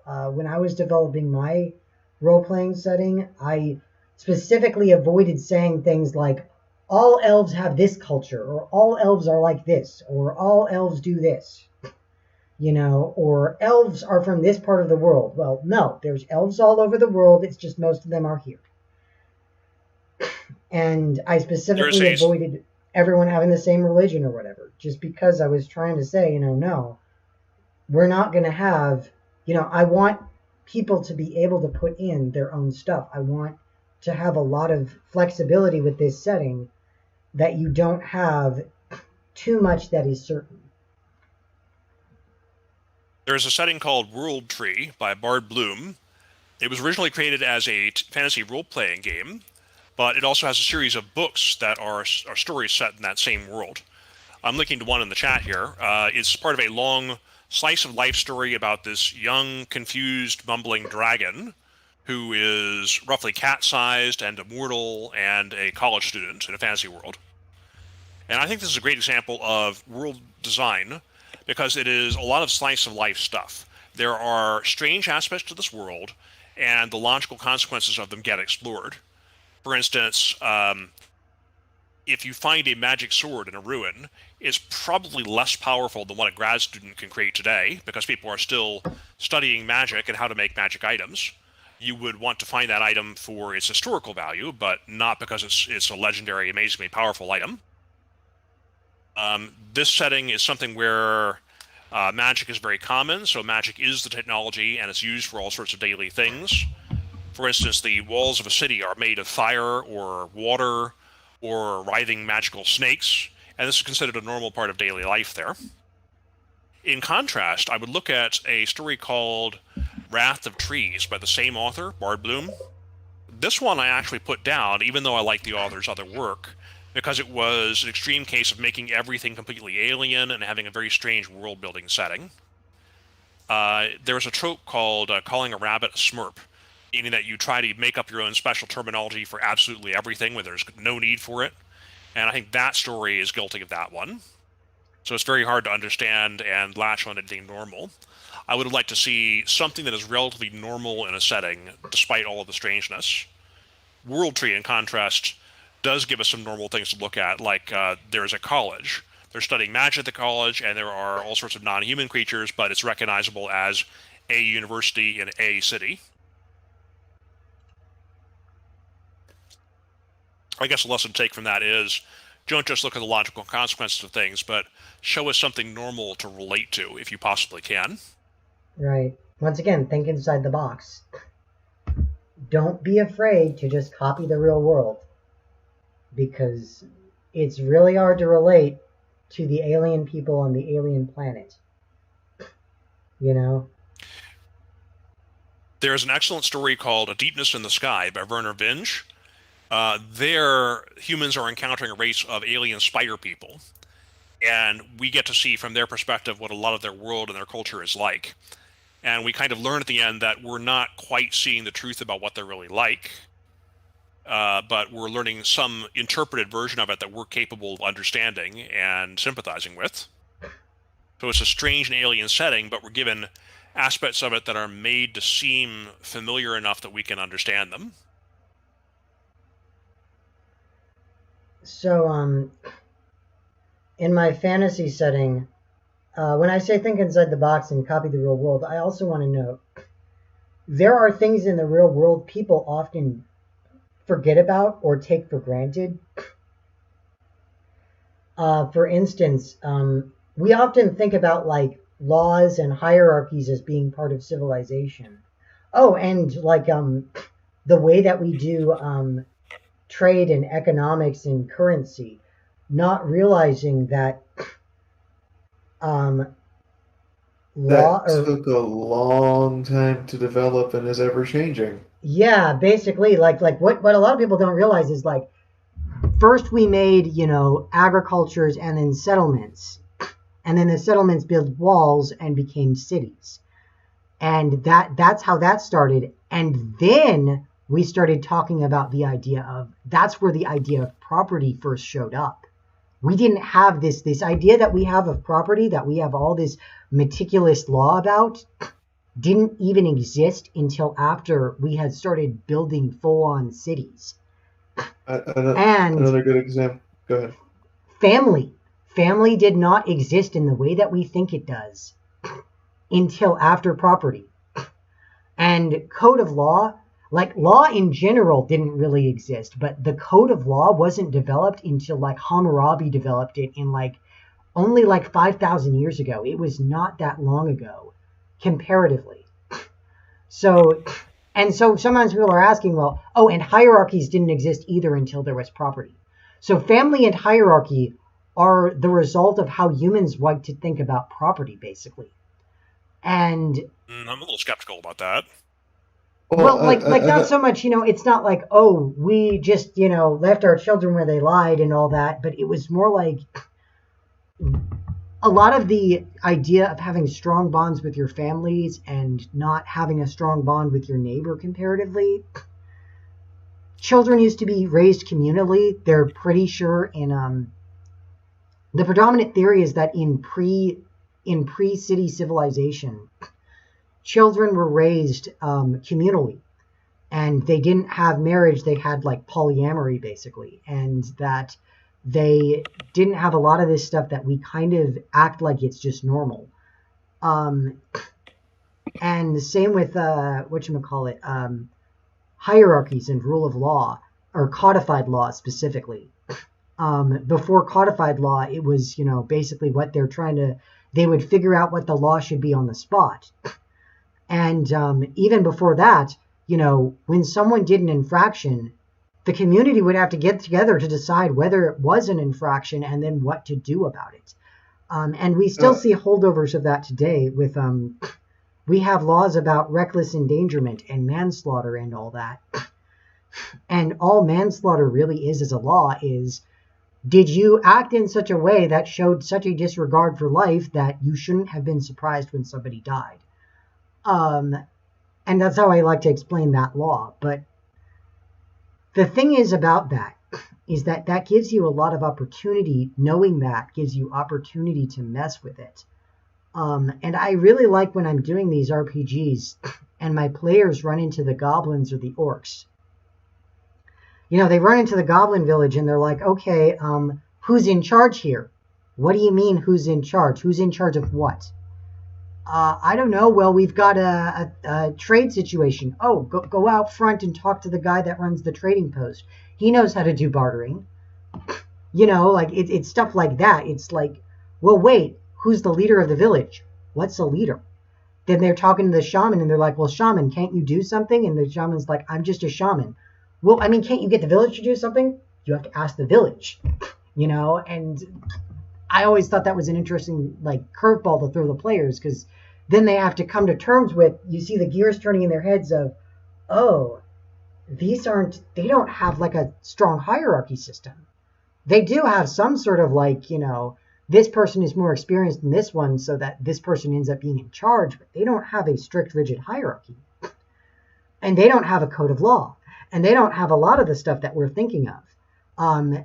Recently, I threw at the players, they were trying to translate something from Goblin, and the character that's the librarian that's telling them this is basically like, no, that word you're using, it roughly translates to that which should not be taken. They don't think about property in the way we think about property, because when they were developing their culture, they went down a slightly different path. And so property to them, they don't have a direct word for that. They have words for concepts that we would consider to be part of it. But it can be interesting to throw that contrast at people. And that's what I'm talking about when I say that thinking inside the box makes you have extra contrast. And it gets super interesting when they encounter the orc city of 1 million orcs and goblins. And they're like, wait, this is some crazy massive city, but they've got some sort of system of behavior pattern that keeps them working together properly without having a rigid hierarchy. And it always confuses them for a moment to have to navigate this completely new system, but it can be really interesting. But at the same time, it's very hard to tell a story that is just about that system because it's so alien. But you have to also realize you can draw from reality in that, because there is historically a lot of stuff that is like that, because hierarchies and property and laws are not something that we had until relatively, there was a chunk of human history, even up until a few hundred years ago, there were societies that did not have those things. Anyways. There was my little rant on that. I've been sitting on it all day. Anarcho-syndicalist commune is a good enough way to describe it, yeah. Yeah, it's really, I find it good to throw these things down in fantasy settings just because I think it's good for people, even if you're not an anarcho-communist or something, even if you're not into anarchism, I find it's very useful to know how anarchists think. And then you're sitting there like, oh, this isn't the horror story that the people that want a rigid hierarchy structure with, rigidly enforced authoritarian laws make it out to be. This is an actual concept, and it's got a lot of variation in it. And yeah, there's something to learn here. So I think that's really interesting to always throw at people to, imagine what if the world were different. And I always believe that you should give people something that can change, that enriches their thought process in a story.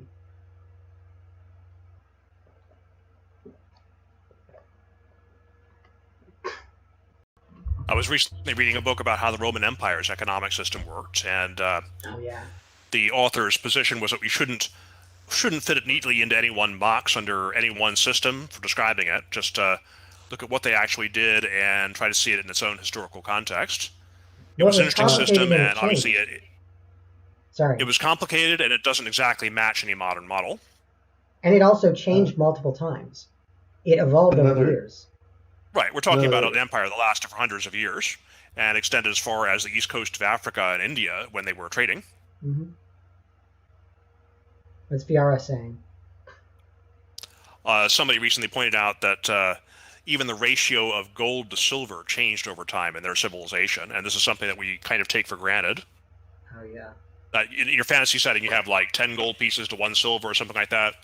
Yep. And that was loosely based on Rome, but even then it wasn't a constant. And that's without getting into things like coins being debased over time with other metals. Funny story. That's actually in my fantasy setting, that when they go over to the Goblin continent and they try to spend their gold pieces, the goblins won't accept gold pieces. It doesn't have value to them because they don't use it. Like, silver is very useful for a lot of things. Iron and steel, especially steel, because you have to smelt it. And in medieval technology, it's not easy to smelt steel. These are valuable metals. Gold and diamonds are not valuable to them.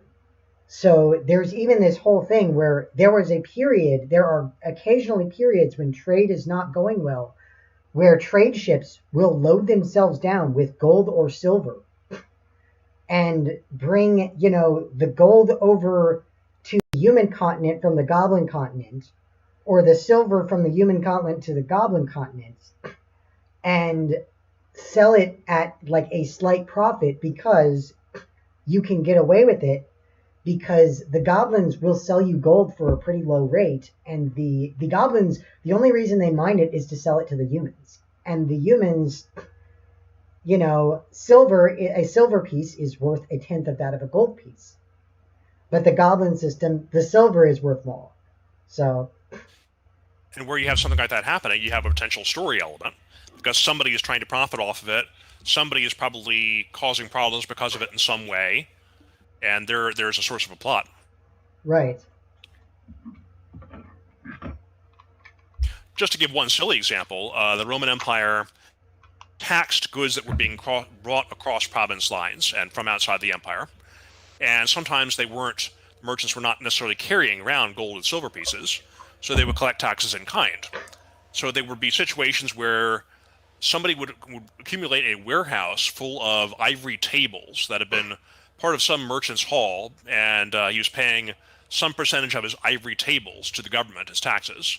So what do you do with a warehouse full of ivory tables? Well, you probably have an auction of some kind, where you're selling these exotic goods from far-off lands in a world where 100 miles away is a far-off land. And that's something that would be a neat story element, just to show what's being traded and why, and how exactly you do the trading, how the taxes work, how people try to evade the taxes. Right. Fiara, did you want to say something? I feel like you did. Yeah, I have for 16 minutes. Okay, I asked you earlier and you didn't say anything. I guess you didn't. Well, because you asked me and I started to, and Snow jumped back in, and I was like, okay, just keep letting him talk, let him talk. It's okay. It's okay. You had a point to make.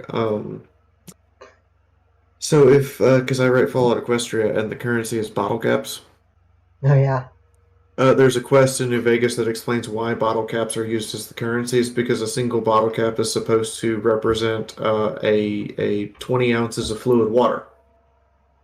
And in theory, in New Vegas, you can exchange your bottle caps for water. But also, the reason why they use bottle caps is because there's a limited number of them in existence, and there's a limited number that come into existence from people opening sodas to get the bottle cap, and there's a number of them that go out of existence from, decay, getting shot, degradation, or getting used as scrap metal. So the number of them that exist is almost inflation-proof unless somebody were to get a stamper. I want to point Which out... happens in one of the games. Yeah, that happens in 2 of the games, and basically you're sent to make the choice of destroying the stamper or letting it exist. And if you let it exist, then the person who's using it obviously gets rich temporarily. But what ends up happening long term is you wreck the entire economy, because suddenly everyone has thousands of bottle caps instead of the average person who only carries like 200 or 300, which is another problem with a lot of fantasy settings, economy systems, is coins are heavy, yo. So you tell me, your D&D characters have like 5,000 gold. I'm like, where are you storing it? Because you ain't carrying that many gold pieces around all the time, are you? If you are, then you got back problems. Hmm? So tell a story about the rise of a banking community, like the Medici family. Yeah.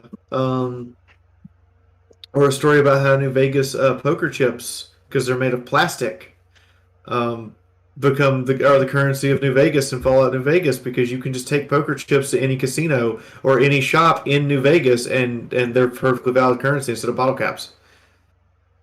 And there's actually an option in survival mode to turn on bottle cap weight,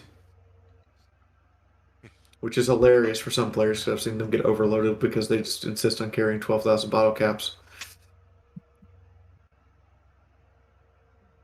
Something I want to note about the bottle caps thing, and you said that they're used as scrap metal. I want to note that well, the flip side of that is that bottle caps actually don't make good scrap metal because you have to remove the plastic from them. But that said, that actually is helpful to them as a currency because it provides this other layer of, first, making them hard to duplicate, and second, making them hard to melt down as scrap metal. But there's this other value of them as a currency where the metal they are made of has a value. You can make bullets out of bottle caps.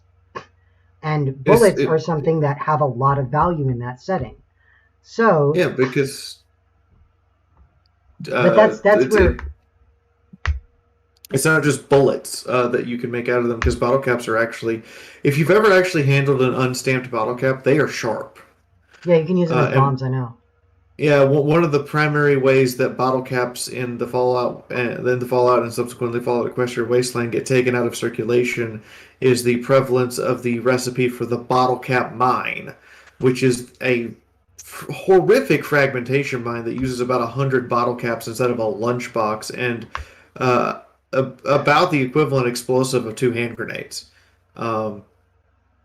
So every time one of those goes off, there goes 100 bottle caps out of circulation because they are shredded and destroyed not only by the explosion, but by bouncing off of each other as they ripple through the room.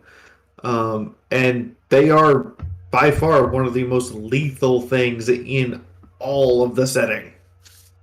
So if you for sure need to kill that big mutated monster over there, bottle cap mine is a good place to go to if you ain't got a mini nuke. Right. But there's the thing, like, that's how currencies actually work because they have value. I've seen, and I've done fiat currency settings. There is this thing with the goblins where they're in parts of the goblin continent. They used to have a single civilization for their continent, and they were using specially made beads as currency at some point. And they still use them somewhere, but it's pointed out, like, the issue with these is they're potentially counterfeited and, all this other stuff. But the main thing is, fiat currencies are a thing. And that's another thing. They're very hard to do in low-tech settings. And also, I would say very hard to do in high-tech settings. Like, right now, it's very hard to counterfeit crypto. And that's part of the point of crypto. But it's easier to, if you have the right printing press, you can counterfeit paper money, but it takes a really good computer to counterfeit crypto. Or I would say it's even with a powerful computer, it's very difficult to counterfeit crypto because of the way it works.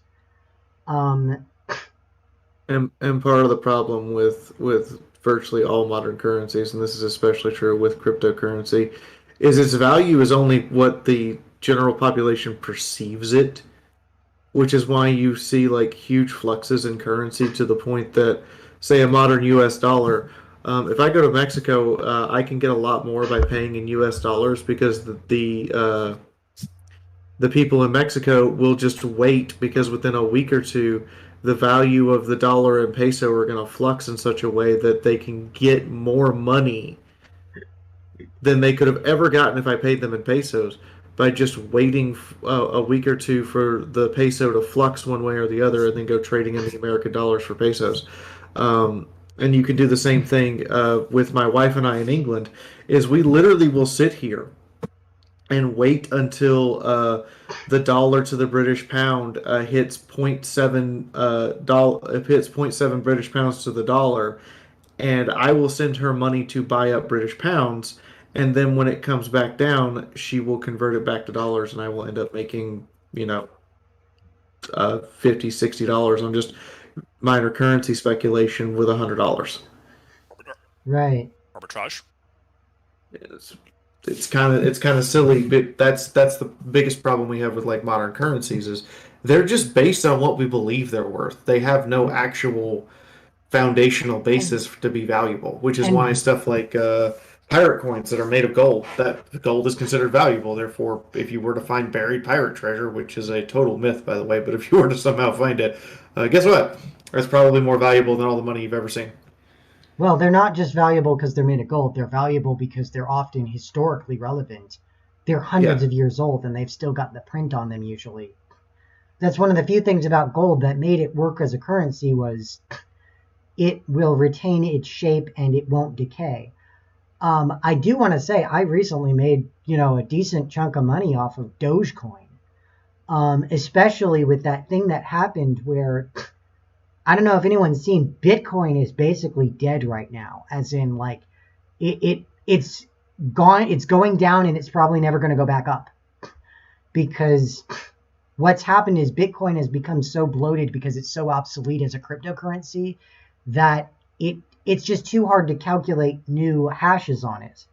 So what they've started to move to is Dogecoin for the small scale transactions and the low, for low stakes transactions, and Ethereum for high stakes transactions, because they're actually built in a way that they can scale to the level that Bitcoin is being used on without, becoming infeasible like that.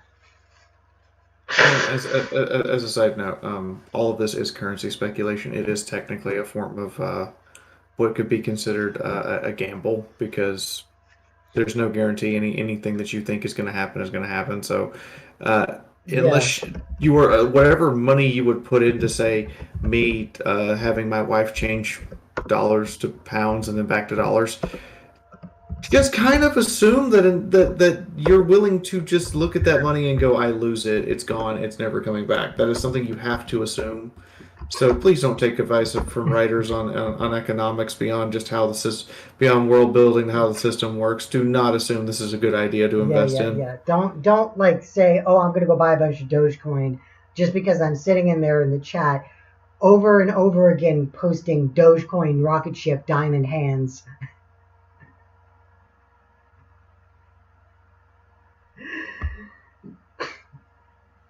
But that is a part of world building, is how does your economic system work. Like, I've tried to figure out how the My Little Pony economic system works, and I can't. Because I see them walk up with, like, different amounts of bits, and I'm like, so bits are just worth whatever they're worth at the moment, because there is no sense here. I mean, in Friendship is Optimal, it works basically, you can pay 0 or you can pay a lot. You can pay 0 or 1,000. It's however much you feel like paying. And yeah, but what I see is stuff like, okay, a letter. Rarity mailing a letter costs 2 bits. Right. But at the same time, Twilight getting a Hayburger is also 2 bits. And those are 2 radically different amounts of work and processes to create. Theory that has been pointed forward, they might be subsidizing the food supply. Maybe, but then there's stuff like what was that thing that the 3-headed dog Cerberus creature? Yeah, that was worth the same amount as the book. And I'm like, oh, you mean the 2-headed dog? No, there is no way that a 3-headed Cerberus is worth the same amount as a book. It only had 2 heads. Still, the point is there was no way it was worth it in a book were worth the same amount. For those who haven't seen this episode of My Little Pony, there's an episode where they're doing a stupid trading game, and they have a lamp and a whistle and an orthos, which is a two-headed dog, and they're trying to trade it for this book, and Rainbow Dash sells Fluttershy at some point. On accident. By the way, selling someone into slavery, and I'm like, I don't understand. I was surprised that Twilight's didn't just say, well, you can't, as part of a trade, force someone to do something. But I don't think it was supposed to be that she was selling her into slavery. I think it was more they were interpreting it as, no, you're selling her services. You're saying that she's going to go do this service for them as part of the trade. Because it was the service of letting them accept the orthos as the trade after they'd been watching it all day and realized, wait, I don't want that orthos. That's a crazy two-headed dog.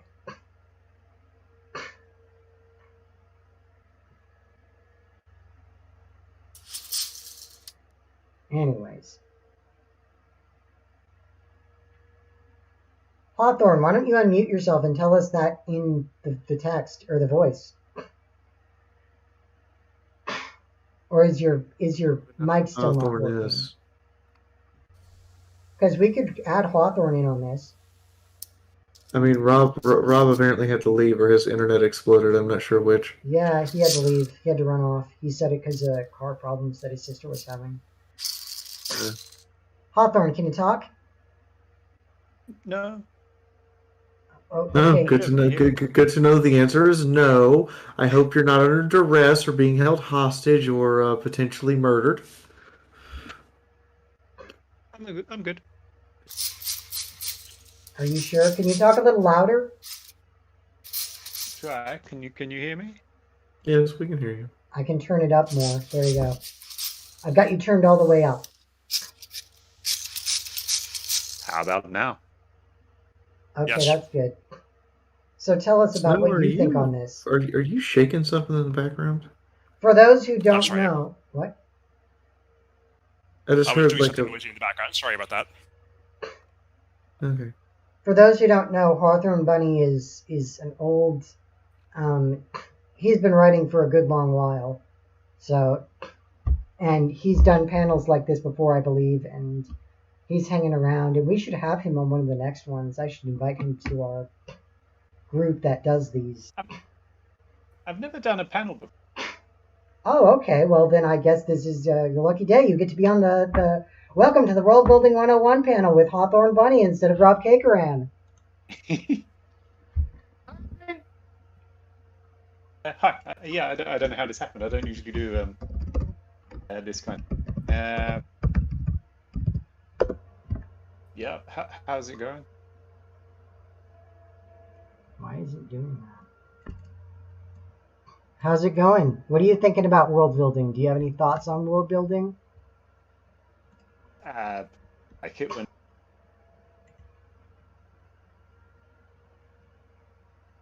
I don't really do a whole lot of it myself. Most of the stories that I sort of write are like based on things that other people have. So when they sort of write some concept that I really like, I'll just sort of take it and start running with it.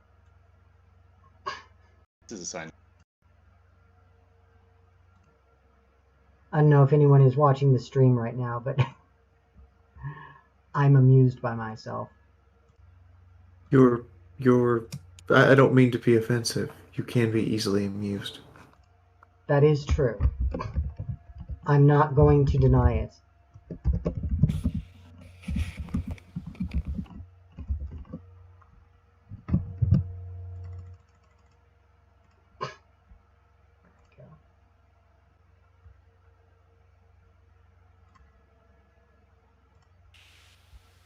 There you go. Now your face is on the picture.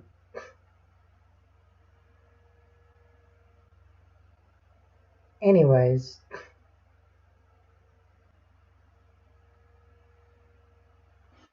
I think at some point iPhone3 was in the chat asking a question about something about perfect worlds. What is your ideal perfection story-wise? I'm not sure what he means, but I have been toying around lately with speaking of perfect worlds, I have been toying around lately with the idea that as writers, we write so many dystopias about everything that could go wrong. We need more examples of settings where things go right, like Star Trek. You know, it's well and good to give people the 1984 to avoid, but you know, we need more, you know, Star Treks of things to aspire to. So like one of the stories I've been writing that I can't go into detail at this because it's decidedly not a PG setting, but one of the settings that I've been messing around with is set in the 2120s, and like there was some sort of collapse of the current economic system that led to a movement that rebuilt the world in a better way. And now there's this thing going on where instead of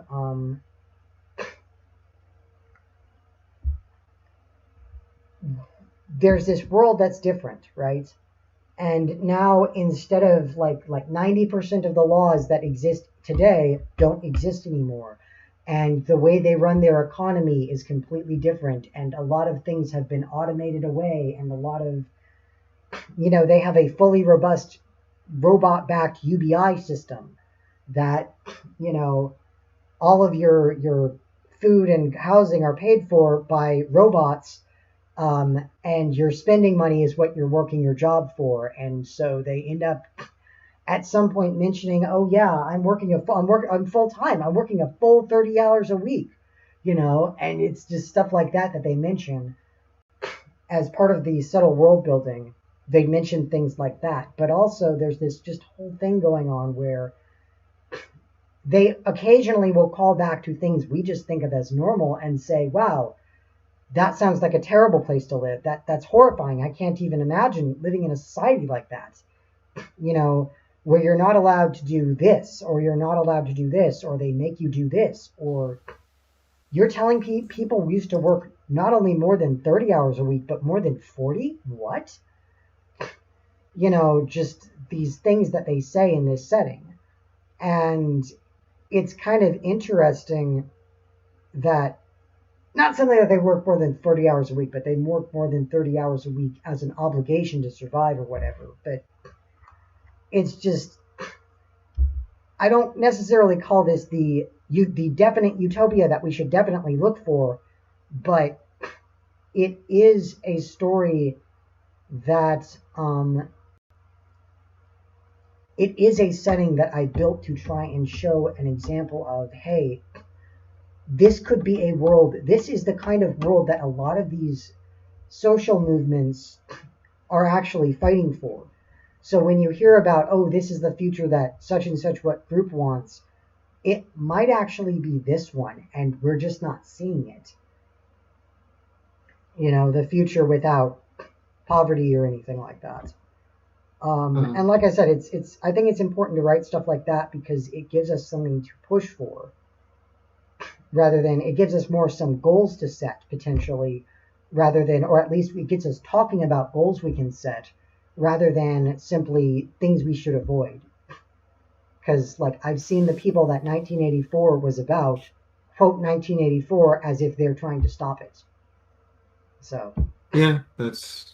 I also understand that most of the people who quote 1984, I ask if you read the book or watched the movie, and their answer is no. And I'm like, then why are you trying to say this is 1984? You haven't actually seen it or read it. But also another note that I'll bring up, I'm going to be that person. There's no such thing as a perfect world because, as I mentioned earlier, everything that you touch, everything that you interact with, you change. So you can say, this is a perfect world. I'm going to use it to write. And the moment you do that, you've changed it somehow. This might be perfect. It's not heaven if there are people in it. This might be perfect for the story you want to write, but there is no such thing as the perfect ideal world. Otherwise, we would not have a sense of conflict or a sense of need or a sense of desire or a sense of something to quest after. One of the biggest things about Star Trek is why do they keep using plays and opera and conflicts and stuff in the holodeck that's from our time? Why don't they do stuff from theirs? And you're like, oh, the same reason they go exploring. They're bored. Right. Flipping it around, I think that is a criticism of Star Trek, is that their future to me is too tame to be realistic. That's why I'm writing that setting that's in the 2120s. And writing a utopian setting doesn't mean you can't have conflict even within the setting. It just means write a setting that is a significantly better world in every way than the one we live in right now. And you're right, you can't have a perfect world because we live in a cold, uncaring universe. But it is worth writing about a better world. I have my own science fiction setting in which I have a similar utopian theme, but with similarly large quotes around that. They have fusion energy, they have the ability to make people immortal through a sort of brain uploading system, and yet it still obviously has major flaws in it, and the characters are willing to admit that. So there's still conflict, it's just within a society that is arguably better than ours in some ways, and the story then comes about from seeing how people are trying to fix what problems still exist, and what new problems are created by the technology. Right.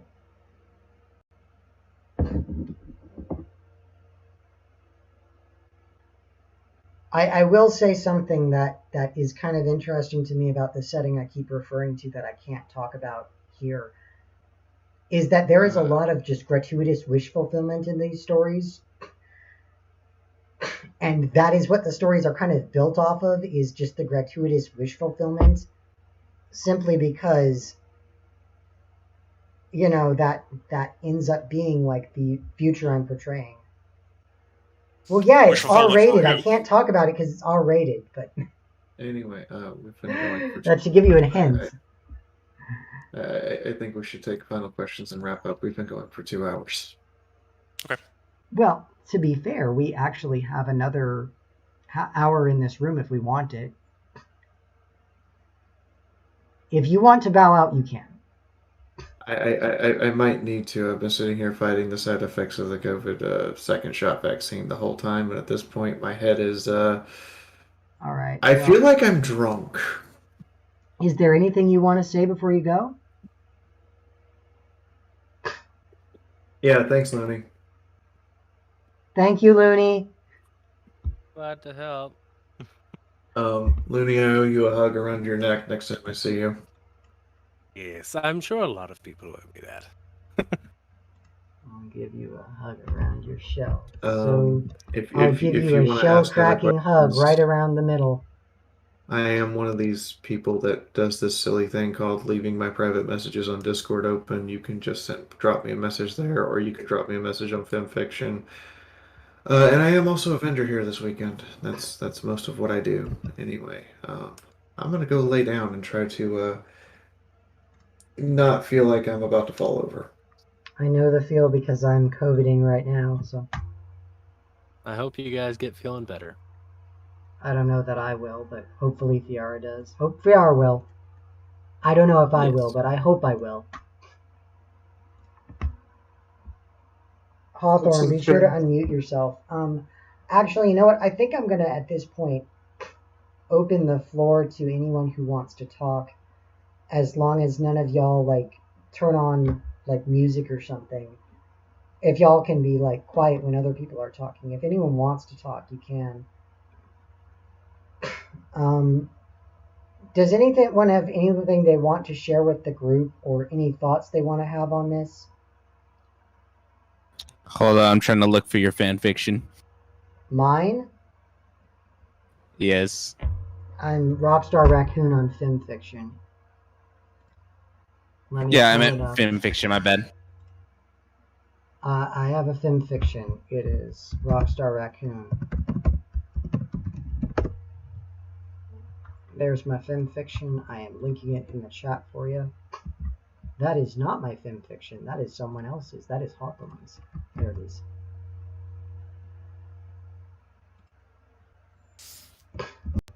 I have linked it in the chat.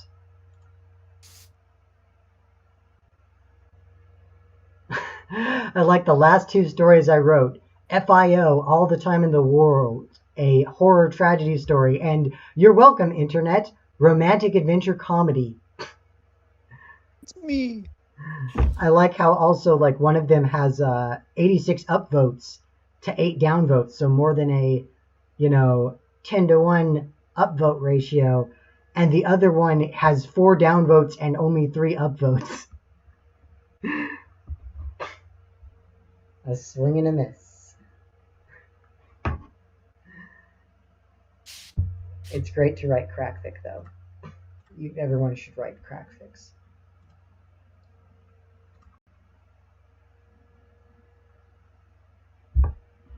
Was that one for the contest? What, the FIO one? Yes. And no, it didn't win, which I was honestly a little bit... I was sad that I lost, but that I didn't win one of the mini slots, but also a little, I don't know, discomforted, I want to say, with the contest, that I noticed like none of the stories that were submitted that made the top 10 that they put down were, they had multiple awards, and they were all just, most fun story, most cute story, most silly story, and it's like, wait a minute. Did y'all not want any serious stories in this? Did you not want a story that makes this setting that was originally written as a horror story, as like a cautionary tale and a horror story, and they didn't want it as a cautionary tale or horror story, and that's what I wrote. So I was a bit discomforted by knowing that. Yeah, I don't really know what the decision behind them. None of the ones that I liked made into the final.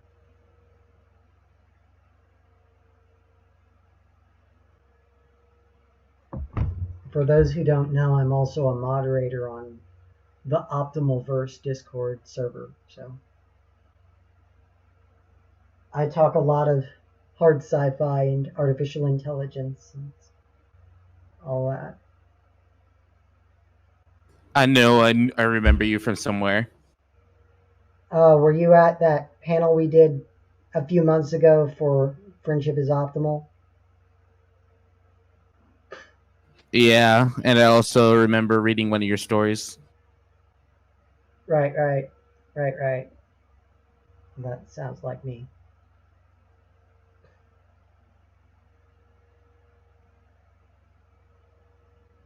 So, anyone else have anything? What's up, Hawthorne? So I was going to say my favorite of the entries is one by Ralgos. The one where there was a pony who got fed up that they couldn't have human forms in Equestria Online, so he made his own Terror Online inside Equestria Online. Basically, did Friendship is Optimal in Friendship is Optimal, which I thought was really stupid, also very clever. Right, recursion. Because it makes sense. Because if you like take the the idea that like our universe is a simulation, then it's the same thing that applies. Like this is what someone would do in our universe, so it makes perfect sense in that. I am disbelieving of the theory that our universe is a simulation. I know Elon Musk seems to think that, but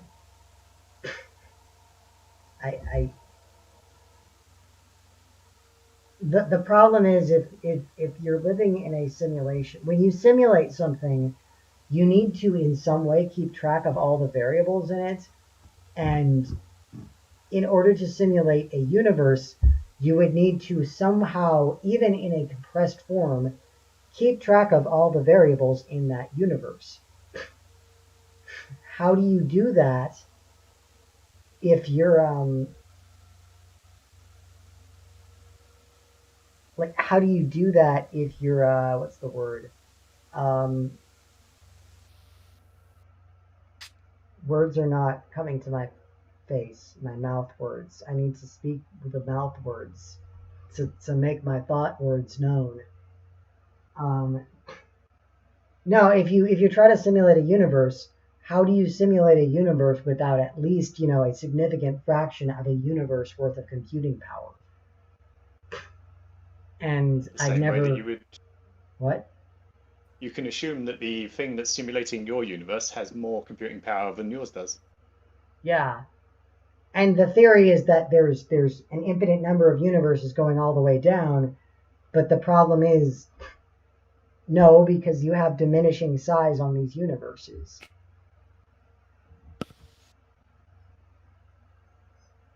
Also, just the sheer amount of computational power you'd have to simulate a universe. Why would you even... It's multi-planetary scale. It's like you'd have to take multiple planets and just turn them completely into computers to make it work. And I don't see it.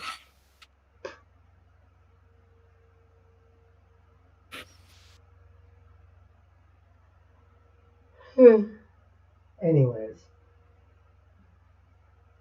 Do you think there's such thing as a too late point when it comes to a story? A too late point? Yeah, like somebody who can who has a good build up and then they either ruin it or almost ruin it. Like getting to that point where it's already too late.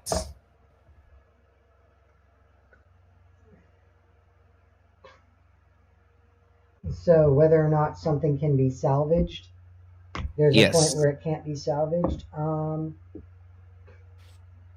Man, I'm trying to remember what it was that I keep talking about lately that was a story that was doing well that just suddenly was ruined. Mass Effect. Mass Effect 3, when EA did their rewrite of it, they kind of ruined what was supposed to be a really nuanced ending with, a stupid one. And because the original ending of Mass Effect, the one we got was that, the Reapers exist because artificial intelligence will destroy organic life, but organic life keeps making artificial intelligence. And you kind of prove that wrong over the course of the storyline. So, what do you mean? That can't be right.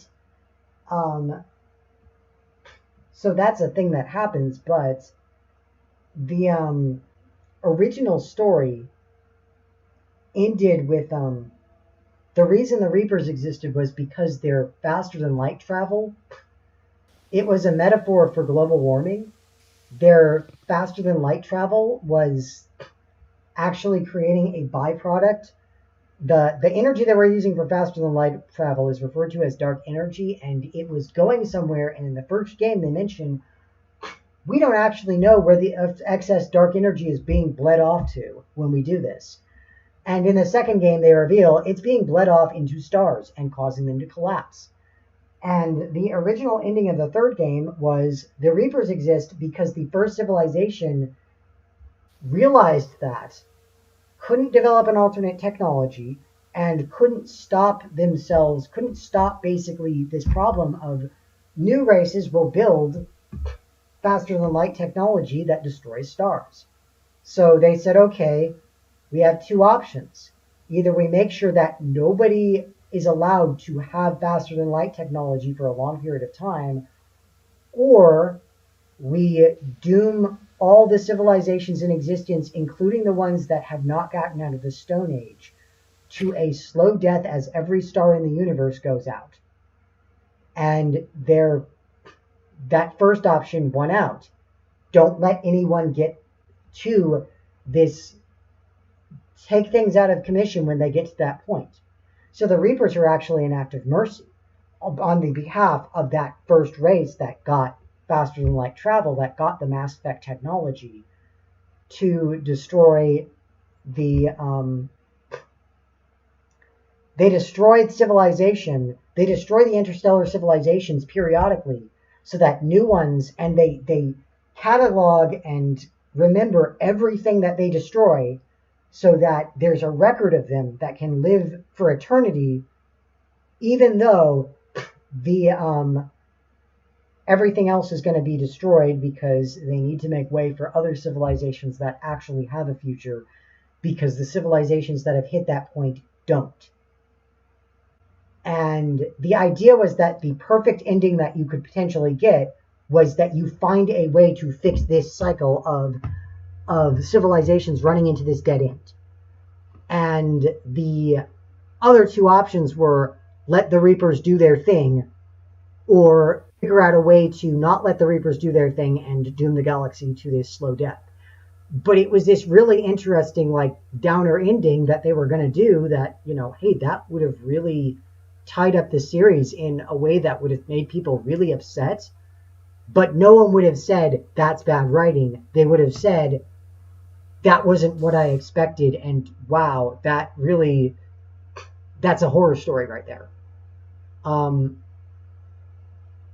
I think the point of no return with Mass Effect was the moment you get onto the Citadel and you say to that, and Catalyst tells you that ending that was not... Catalyst started saying something that didn't make sense. But I will point out, even though that was the moment where I feel like the story was irreparably damaged, I think it was salvageable, because there was that theory going around that after the option where you just kill all the Reapers and blow everything up, that option leads into a secret cutscene of Shepard waking up in the rubble on Earth again, implying that all of that stuff that just happened, that whole conversation, was a hallucination brought on by the Reapers trying to mind control him, and that by rejecting them, you've broken the mind control. So I think anything can be... Your question was, is there a point of no return, at which point a story is irreparably destroyed? And I would say not exactly, because you can always figure out a way to create a new story from that salvages it, even if that way ends up having to be all of that stuff that was stupid was a hallucination that brought on by mind control. So that's what I would say. Snow, do you have any thoughts? Stories of characters that are irredeemable. I think it's fine to introduce a character who is simply evil, but should generally have some motive beyond "wahaha, I'm evil." I'm thinking recently how Disney has been trying to salvage their own evil characters in ways that are, to me, ridiculous.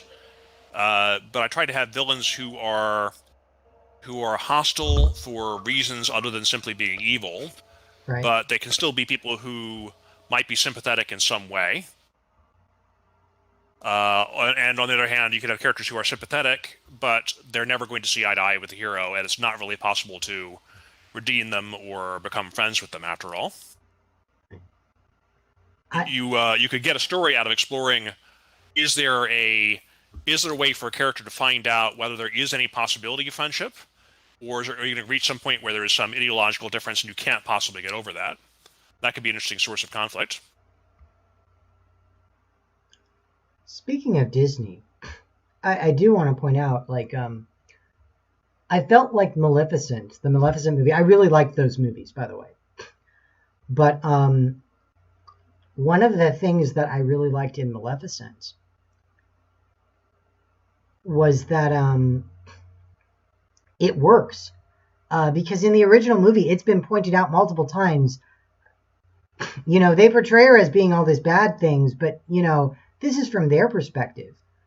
If you look at it from a historical perspective of, like, the way Fae were viewed back in medieval times and the way that a royal birth was viewed, what is wrong with these people? They are asking for her to do horrible, horrible things to her, and they're just begging her, please, please, turn our entire kingdom into some horror story. You know, turn our skulls inside out or whatever with your crazy fae magic that you clearly have. Because they don't invite her to the royal birth. And she even, you know, which at the time, back then, not inviting a noble person, everyone in the kingdom was invited. People from other kingdoms were invited. Every royal family was expected to send someone from their royal family to go witness the royal christening or whatever. So, like, this was a big deal back in medieval times. And they don't invite the Queen of the Fae, right?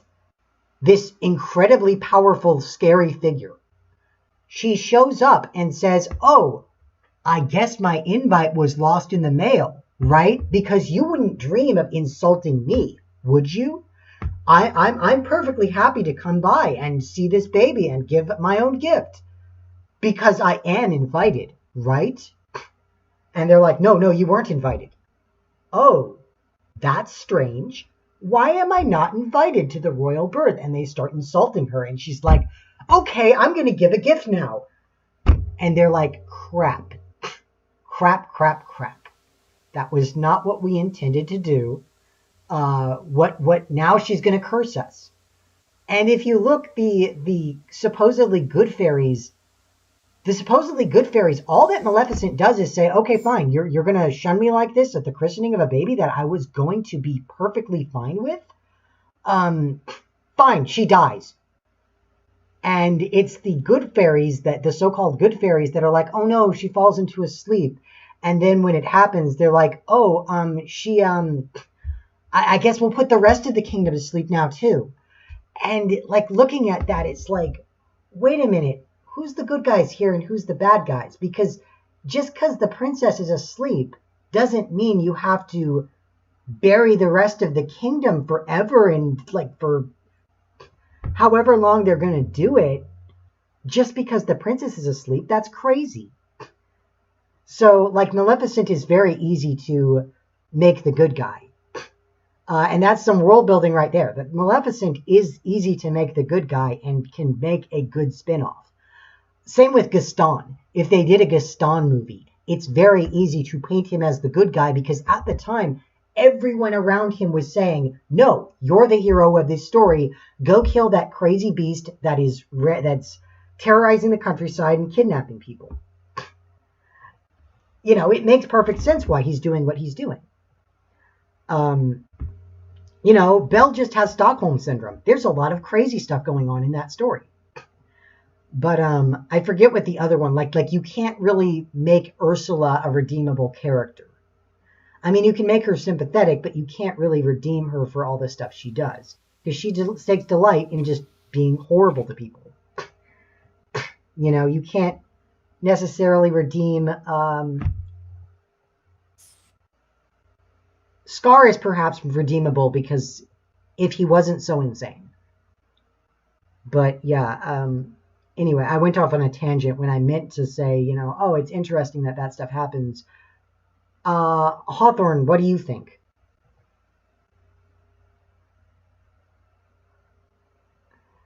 I lost track of the question. The original question was, is there a point of no return for a story where it's so broken you can't fix it?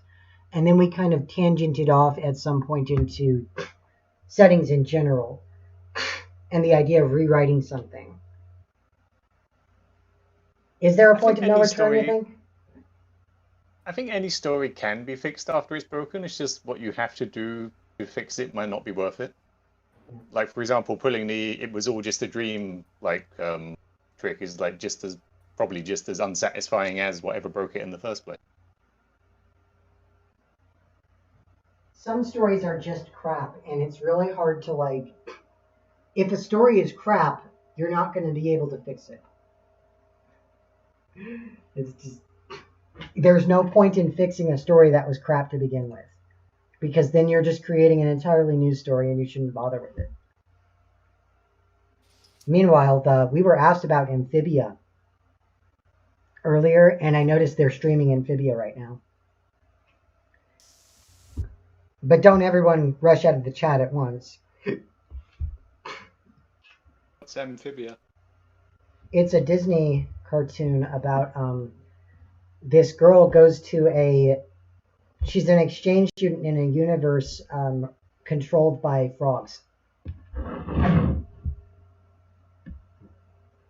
That's the plot.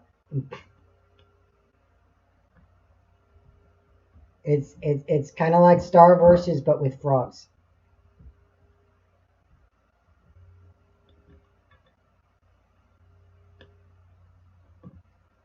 I forget who was asking about it earlier, but someone asked in the voice chat if we'd seen Amphibia during the Ask a Writer panel. Snow was there for that, or Chris was there for that, I should call him, because he wants to be called that.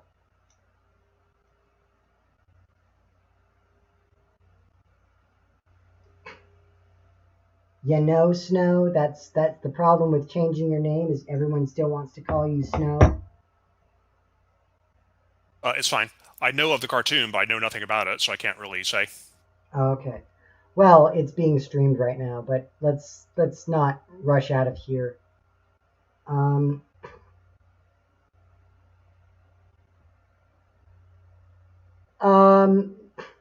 Someone was mentioning the Mare in White.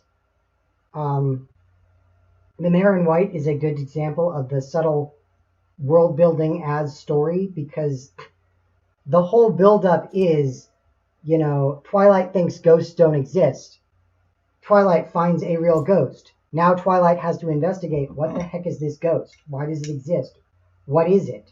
Why is it motivated? Why does it exist? And slowly over time, you learn who the Mare in White was and why she's a ghost and why the town is called Serenity Falls and all that. You even, like, all of this stuff, like every detail is foreshadowed in that story by use of just cleverly building the setting of that town around this story.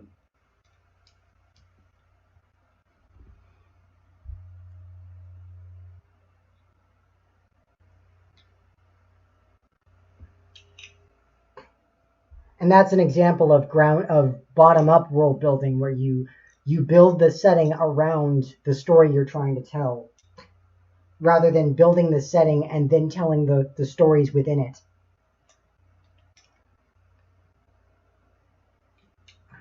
Ow, ow.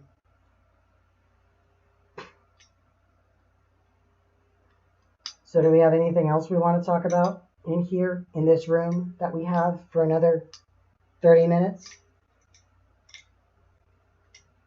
I've got a sort of open question that I was discussing a while ago about Equestria Guild and the lack of world building that had, which I always thought didn't do the show any justice, because it felt like Equestria Girls should have been the universe where you could have done lots of world building, because it's basically a human world, so they live in a town. The town presumably has like geography and defined relationships between people, and it really feels that they should have gone in heavily on that, but they never did. They instead treated it more like a even lighter version of the Pony universe, where just like nothing is fixed. I mean, I always have an issue with high school dramas, that it's just like, there's always this ridiculous way that we portray high school to children, and I really don't like how high school often gets portrayed in these shows, and I think it's not just unrealistic, but it creates this perception that's bad, and it's hard to relate to because it's so unrealistic. But yeah, I've got to admit, as an English person, when I see like sort of American high school, it looks like absolute hell. I'm like, I just couldn't do that. I don't even understand how anyone could do that. It is terrible. I mean, there is a quote that I think this is from an actual psychology textbook. Anyone who claims that high school was the best time of their life either doesn't remember it properly or is a violent sociopath run away. Like, this is just a thing. Like, whenever I hear people like talking about how great high school was, you know, it's like, oh, there's something wrong with you. And that's what kind of concerns me when I hear people waxing poetic about high school or making these settings where high school is completely not just, it's not just through rose-colored glasses. It's completely, I mean, I guess the way they portray high school, if it was run that way, would be better, but it's still like, it's this very disconnected way of running high school. But I will say this about this. I think that show was two-dimensional, and the issue with it being was, for one, well, iPhone 3, actually, I was going to get to that, because iPhone 3 just said in the chat, do you think the pony phase keeps us from wanting to build in Equestria Girls? And I'm going to say, the problem is, My Little Pony original is so much better, like Friendship is Magic is so much better than Equestria Girls, simply because it has a more interesting world and it has more interesting things going on, because rather than confining it to, oh, it's just the human world and they're all in high school, Friendship is Magic made them all, they're all magical creatures living in a magical fantasy land, and anything can happen. You don't know what the world is going to be like, whereas Equestria Girls doesn't throw many twists.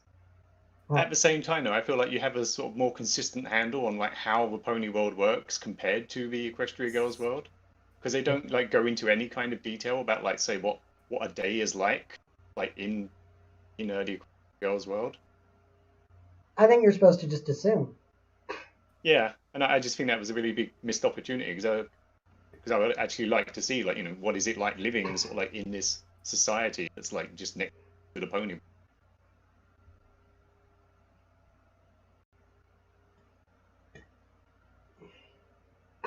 I suppose a missed opportunity. It just feels like that was a show where they could have done that. They didn't do it. Yes, I will say it's a crazy level of missed opportunity. Yeah. A lot of questions are begged by it. It's just poorly written, I think, in a lot of ways. And I did like that one fanfic where they said that they had actually been going to high school for like 20 years, and Celestia was actually some sort of creature from that was keeping them there. Yeah, it's Wonder Cops Forever. That was it.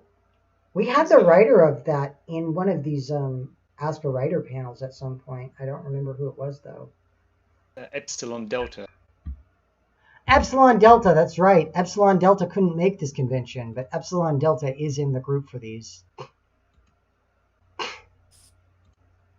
Yeah, I love that fic.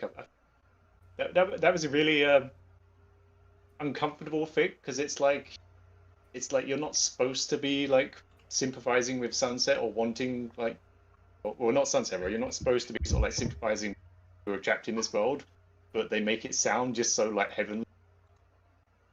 But it's like, you can totally see what they're getting at.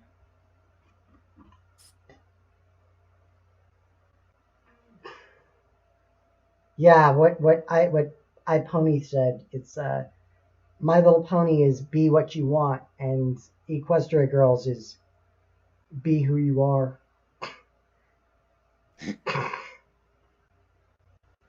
It's there's a lot less to be played with.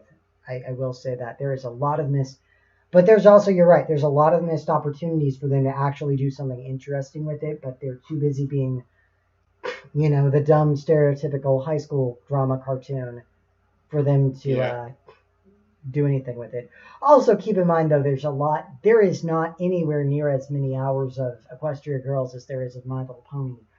Whereas My Little Pony, yeah, they had their 10 seasons, and yeah, they still had more they could have done with it, but they had more they could have done with it, but there was still, there was a lot that they managed to cover. Whereas with Equestria Girls, they didn't really have a lot of time to cover everything. So they didn't really have time to do much more than go to a musical, a musical festival. They went to a musical festival, they went to summer camp, they went to Battle of the Bands, they they had prom, you know, they did all this stuff, and that's all they got to do. Man, Equestria Girls is weird. I don't even know. Yeah, I would say they had like plenty of opportunities, but they just didn't do anything. It's Very because thrown together. bronies want to be bronies. I don't know about that. I don't think it's a brony thing. I think it's just it's nowhere near as I think it's nowhere near as interesting of a cartoon. I think that is the issue with it. I actually find Pony Life to be more interesting than Equestria Girls. So I remember reading some fanfics where they use power ponies in EQD Life.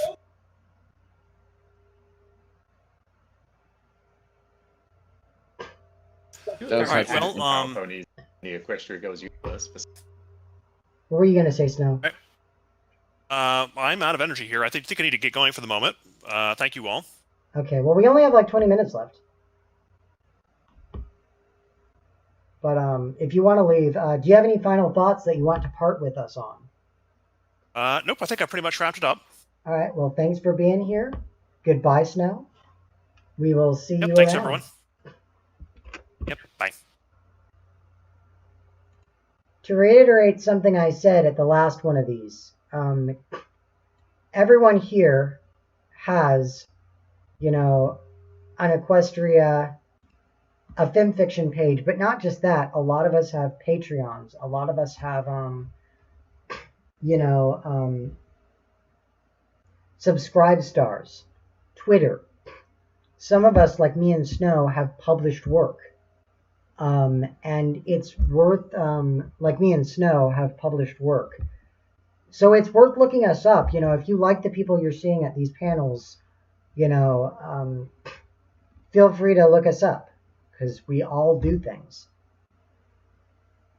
And I know I've already said that to the two people that are still in the audience, but I'm mostly saying this to the people watching on YouTube.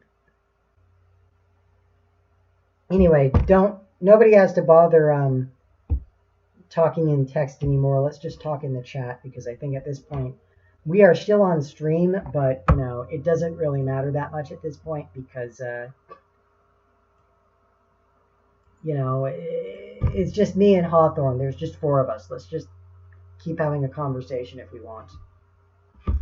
Who wants to play How Can We Get Demonetized? No, I'm kidding. don't do that at a con. I'd never, to be honest. I'm just kidding. I've done it, but don't do it at a con. Wait, what? I used to be in a punk band. We used to do crazy stuff on stage. A punk band going to storytelling. This is a story. Not really. You said that last time about Snow, like that is a story of, you know, how does someone in punk go from being a lawyer to being in punk, and it's like, or how does someone go from being a lawyer to being a writer, and it's like, I mean, that's technical writing to fantasy writing. How does someone go from being in a punk band to being a writer? That's rebellious like lyric writing to rebellious story writing. It's really just one entertainment genre to another. Because I was a singer-songwriter.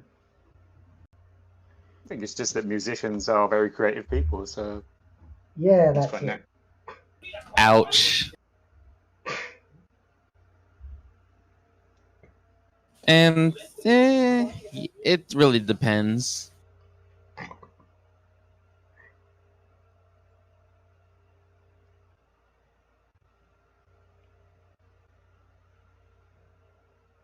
Building from what you're feeling is a lot better than building from what you know.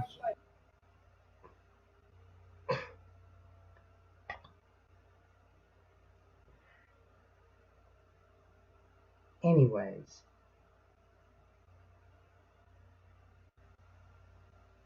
Well, due to the previous what happened earlier. I did talk to Lunia about fixing some of those issues for next time.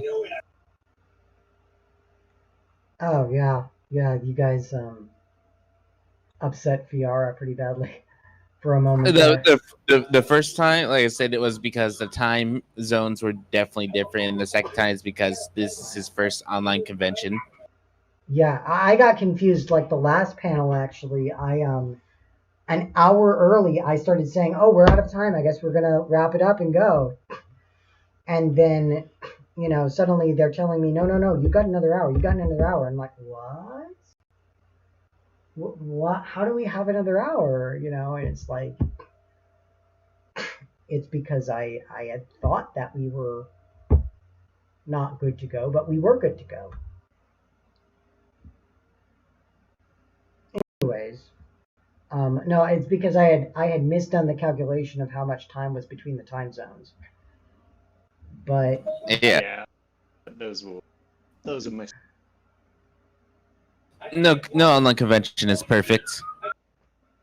Yeah, I did tell them that I feel like even though that this is a convention where the staff is Mountain Time, where the leadership is Mountain Time at least, they should probably consider putting it on Eastern Time just because everyone's used to dealing with Eastern Time, or at least Central Time, because everyone is used to that, and we're not used to Mountain Time because no one is on Mountain Time.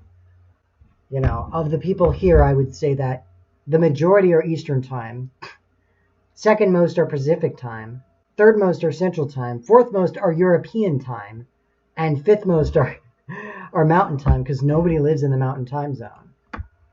But he finally supplied me a very interesting, useful website for that.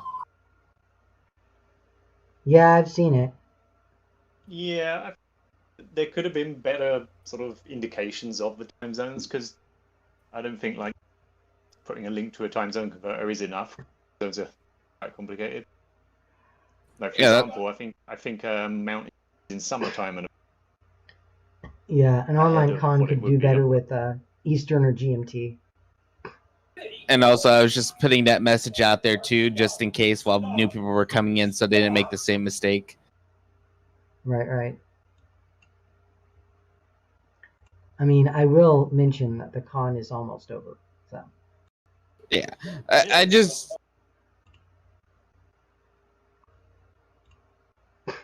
And so is this panel, so I'm going to go ahead and wrap it up.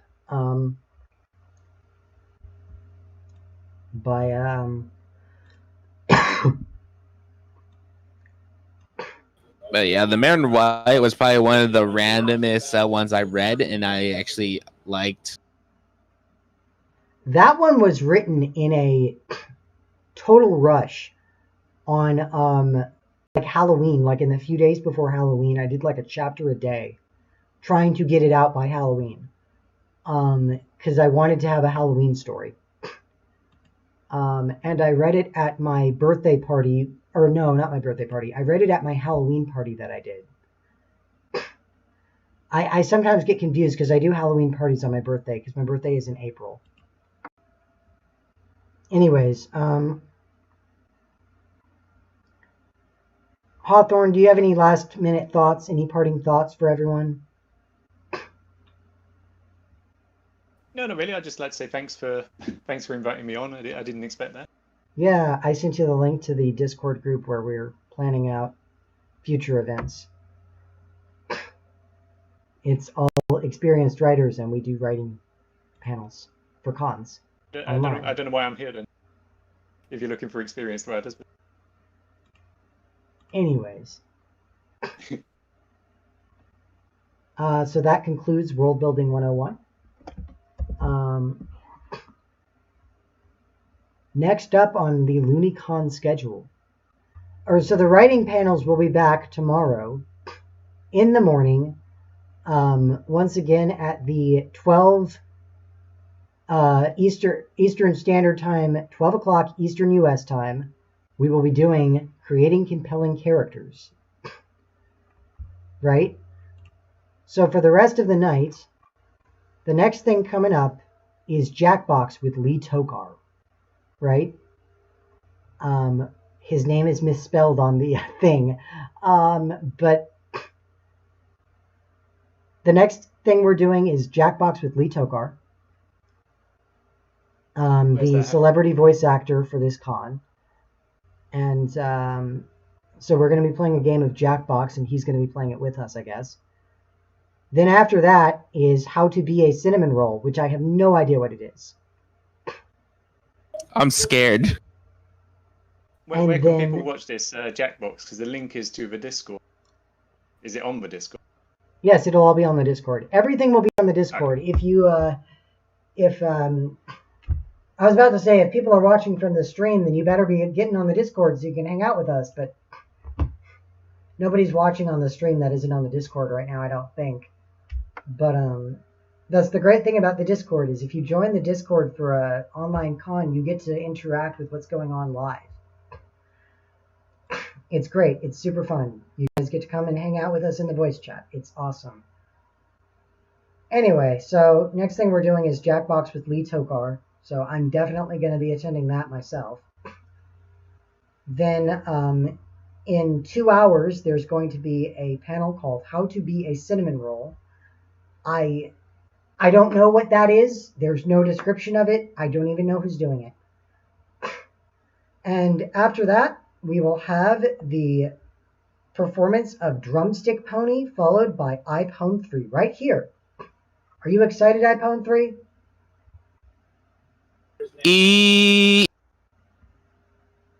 There you go. He's so excited, he's Yinglet. Anyways, so that's it for our Ask a Writer panels for the night. Be sure to tune in tomorrow for at noon for the or in the middle of the day tomorrow for we've got Mystery Muffin and we've got other people, and we're all going to talk. Well, who is on that? I'm just going to read off the list of people on that. We've got Fan of Most Everything, Mystery Muffin, Regadar, and me are all going to talk about how to create compelling characters and write character-based narratives. So that's that. And I guess I'll see everyone around. And with that, say goodbye to YouTube, everyone. I'm terminating the stream. Bye, YouTube. Bye. See ya. Wouldn't want to be ya. Bye, YouTube.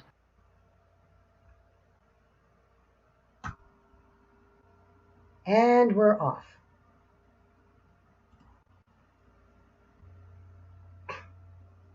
So that was the World Building 101 panel. Bye to YouTube, everyone. I'm terminating the stream.